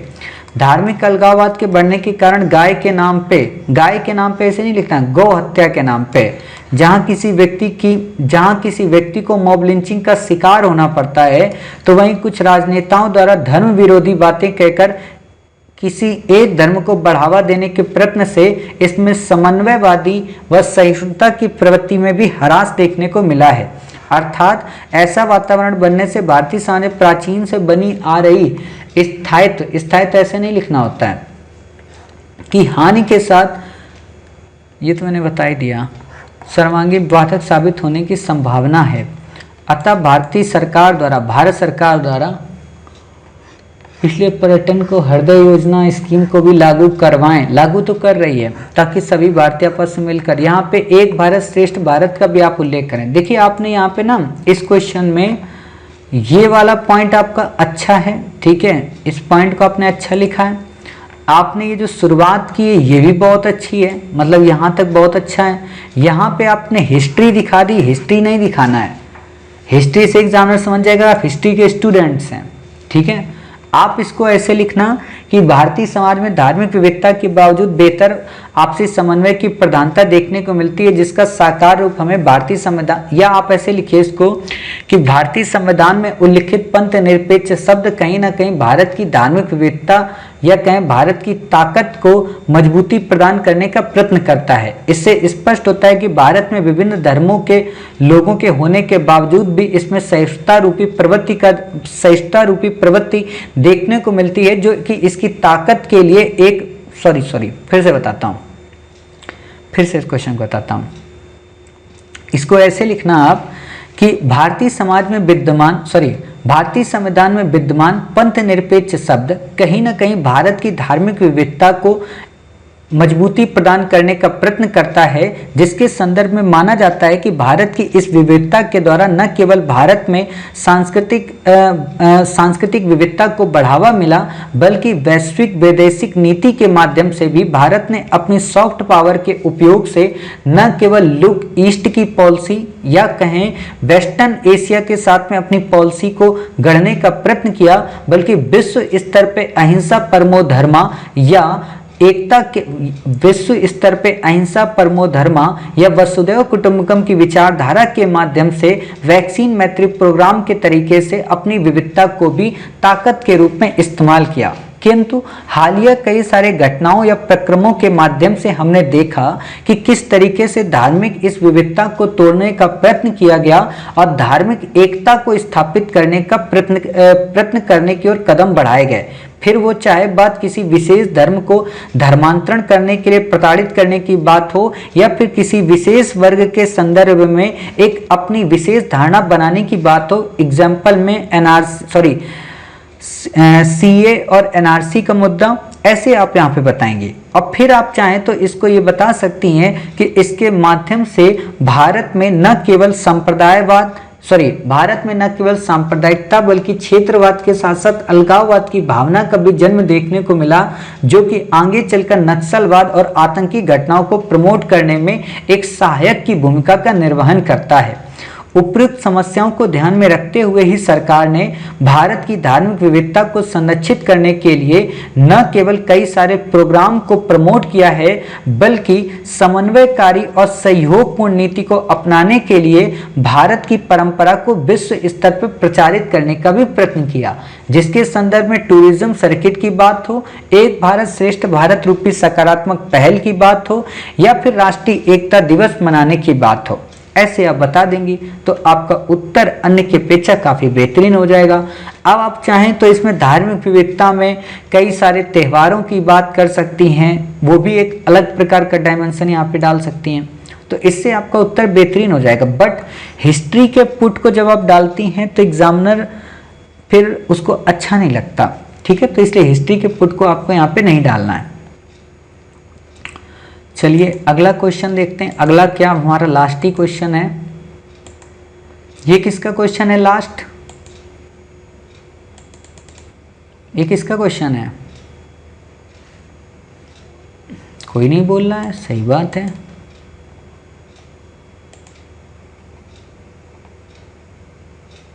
जिनका है वो चले गए हैं, मुझे अच्छे से पता है। चलिए कोई बात नहीं, मतलब ऐसे लोग कितनी जल्दी चले जाते हैं, बताओ इतनी जल्दी थक जाते हो। भारतीय समाज में कई सारी विशेषताएं होने के बावजूद भी ये अपने अतीत के साथ साथ वर्तमान भविष्य को भी धारण किए हुए हैं। भारतीय समाज में जहां एक और प्राचीनता स्थायित्व के साथ साथ सहिष्णुता, समन्वय, अध्यात्म, धर्म की प्रधानता, अनुकूलनशीलता, जाति व्यवस्था का कर्म एवं पुनर्जन्म का सिद्धांत, संयुक्त परिवार, विविधता में एकता आदि विशेषताओं का समावेशन है, वहीं प्राचीन परंपरा में रूढ़िवादिता जैसे विचारों को त्याग कर बेहतरीन परंपरा को ध्यान में रखते हुए नवीनता को अपनाकर समाज को एक सामंजस्य का मार्ग दिखाया है। वहीं भारतीय, ये दो बार वहीं वर्ड यहाँ पे नहीं आएगा, ठीक है। भारतीय समाज में अन्य संस्कृति अथवा समाज में कई बार टकराव हुए एवं अंतःक्रिया से भारतीय समाज की मौलिकता को नष्ट नहीं हुई, तो इसकी प्राचीनता स्थायित्व की अवधारणा का द्योतक है। जो इसकी, बल्कि इसके कारण, बल्कि ऐसे नहीं लिखना होता है, बल्कि ऐसे लिखा रहता है। समाज में विद्यमान विशेषता सहिष्णुता एवं समन्वय है, जो सर्वधर्म समभाव, सबके सब समभाव, ऐसे क्यों लिख रहे हैं? पक्का नकल किए हुए एक ही जगह से सबके सब समभाव की नीति का पालन तो करती हैं, साथ ही अतिथि देवो भव का भी पालन करती हैं। हालांकि समय के साथ साथ भारतीय परंपरा में भी कुछ बुराइयों का समावेशन हुआ, जैसे मानवों द्वारा संयुक्त परिवार को त्यागने की बात हो या पुरुषार्थ जैसे शब्दों की एक अलग धारणाएं बनाने की बात। अच्छा, ये मतलब कहीं से कॉपी पेस्ट है लाइन, हाँ ये कहीं से कॉपी पेस्ट है, मैंने पढ़ा है। नवयुवत नहीं होता, नवयुवक है। युवतियों द्वारा अपने संस्कारों को भूलकर पार्टी करना बुरी बात थोड़ा ना है, पार्टी में करते क्या ये बुरी बात है। वहीं भारतीय समाज की अवधारणा भारत की वैश्विक नीति पर दिखती है। भारत ने कभी भी किसी देश पर अरे कॉपी मत करो भाई, ऐसे वर्तमान में देखें तो सुप्रीम कोर्ट हाँ समझ गया ये कॉपी है, यहाँ से ऐसे नहीं लिखना है भाई, ऐसे थोड़ा ना लिखना है, कॉपी नहीं करना है, कुछ अपना भी तो मौलिक निकालो क्वेश्चन। चलिए कोई बात नहीं, ठीक है, लिखा आपने, यही बहुत बड़ी बात है, वरना आज कौन आंसर कोई लिखता है। ठीक है, नींद आ रही है सर, अरे बस 2 मिनट रुक जाओ फिर सो जाना। ठीक है, तो इस तरीके से हमने आप सभी के जितने भी आंसर थे उनको चेक कर दिए। जो भी आंसर रह गए 2-3 आंसर बच्चों के, क्योंकि आप लोगों ने काफ़ी लेट भेजे थे तब तक हमने इसमें स्टोर कर दिया था, तो इसीलिए आप सबसे निवेदन है कि लगभग आप 9 बजे के पहले पहले सारे आंसर रात को पहले पहले भेज दें, ताकि 9 बजे के बाद जब भी हम 10 बजे से या 9:30 से स्टार्ट करें क्लास, तो हम आपके सारे आंसर एक साथ कलेक्शन में ला सकें। ठीक है, तो इस तरीके से हमारा आंसर राइटिंग का पार्ट 1 कंप्लीट हुआ। लगभग कई सारे आंसर हमने डिस्कस किए। उम्मीद है आपको इस टॉपिक से संबंधित, आंसर से संबंधित कई सारे नए पॉइंट मिले होंगे और उनसे बहुत कुछ आपने सीखा होगा। आपको सीखना है, अपनी कमियों से पूरी तरह से डिस्टर्ब नहीं होना है, डिमोटिवेट नहीं होना है, बल्कि प्रयास करना है कि वो कमियां दूर करके आगे चल के अपने उत्तर को और बेहतरीन करें। और जब आप धीरे धीरे ऐसा प्रयास करेंगे तो यकीन मानना आपका उत्तर काफ़ी बेहतरीन हो जाएगा। हमारा उद्देश्य है आपको टॉप लेवल का आंसर राइटिंग सिखाना। हमारा उद्देश्य बिल्कुल भी नहीं है कि आपको यूपीएससी में 50% मार्क्स दिलाना। हमारा उद्देश्य टॉप लेवल का मतलब 60 to 70 to 80% तक नंबर दिलाना। हम 50% पे बात ही नहीं करते, टॉपर्स को हम फॉलो नहीं करते, ये आप लिख के रख लेना। ठीक है, तो इसलिए टॉपर्स की दुहाई देते हुए हमसे आंसर के बारे में बकवास कोई भी ना करें कि सर टॉपर्स पॉइंट में बताते थे, क्योंकि टॉपर्स ने वहां पे पॉइंट में बोला था, लेकिन किस क्वेश्चन में पॉइंट में आएगा ये तो उनको भी नहीं पता होता है। टॉपर्स बन गए, ठीक है, तो बस, और वो भी बने कितने पे, 50% पे। हम आपको कहाँ ले जा रहे हैं, 60 से ऊपर, तो कुछ तो बात होगी ना। तो कुछ आंसर ऐसे ही लिखने की प्रोसेस करेंगे। धीरे धीरे आप जब इतने आंसर रोज सुनते रहेंगे तो अपने आप में इम्प्रूवमेंट आएगा। बट 2 बातें ध्यान रखना कि जो गलती आपने आज के क्वेश्चन में की हुई होती है वो गलती अगले क्वेश्चन में मत करना। भले आपका आंसर लिखने में 1 से 2 घंटा 1.5 घंटा लग जाए, लेकिन वो गलती मत करना। डायरेक्ट क्वेश्चन को हिट करना, भूमिका मत बनाना, हेडिंग मत लिखना, पॉइंट ज़्यादा मत लिखना, जहां जरूरी है केवल वहीं पॉइंट लिखना। 4 से 5 पॉइंट से ज़्यादा पॉइंट कहीं पे नहीं आते हैं। अगर आप 18-20 पॉइंट लिख रहे हो तो फिर वही है ना कि वो यूपीएससी नहीं है। तो उम्मीद है आप बातें समझ गए। मिलते हैं अपने नेक्स्ट पार्ट में आंसर के साथ। तब तक अपना ख्याल रखिए, स्वस्थ रहिए। जय हिंद, जय भारत, वंदे मातरम, भारत माता की जय।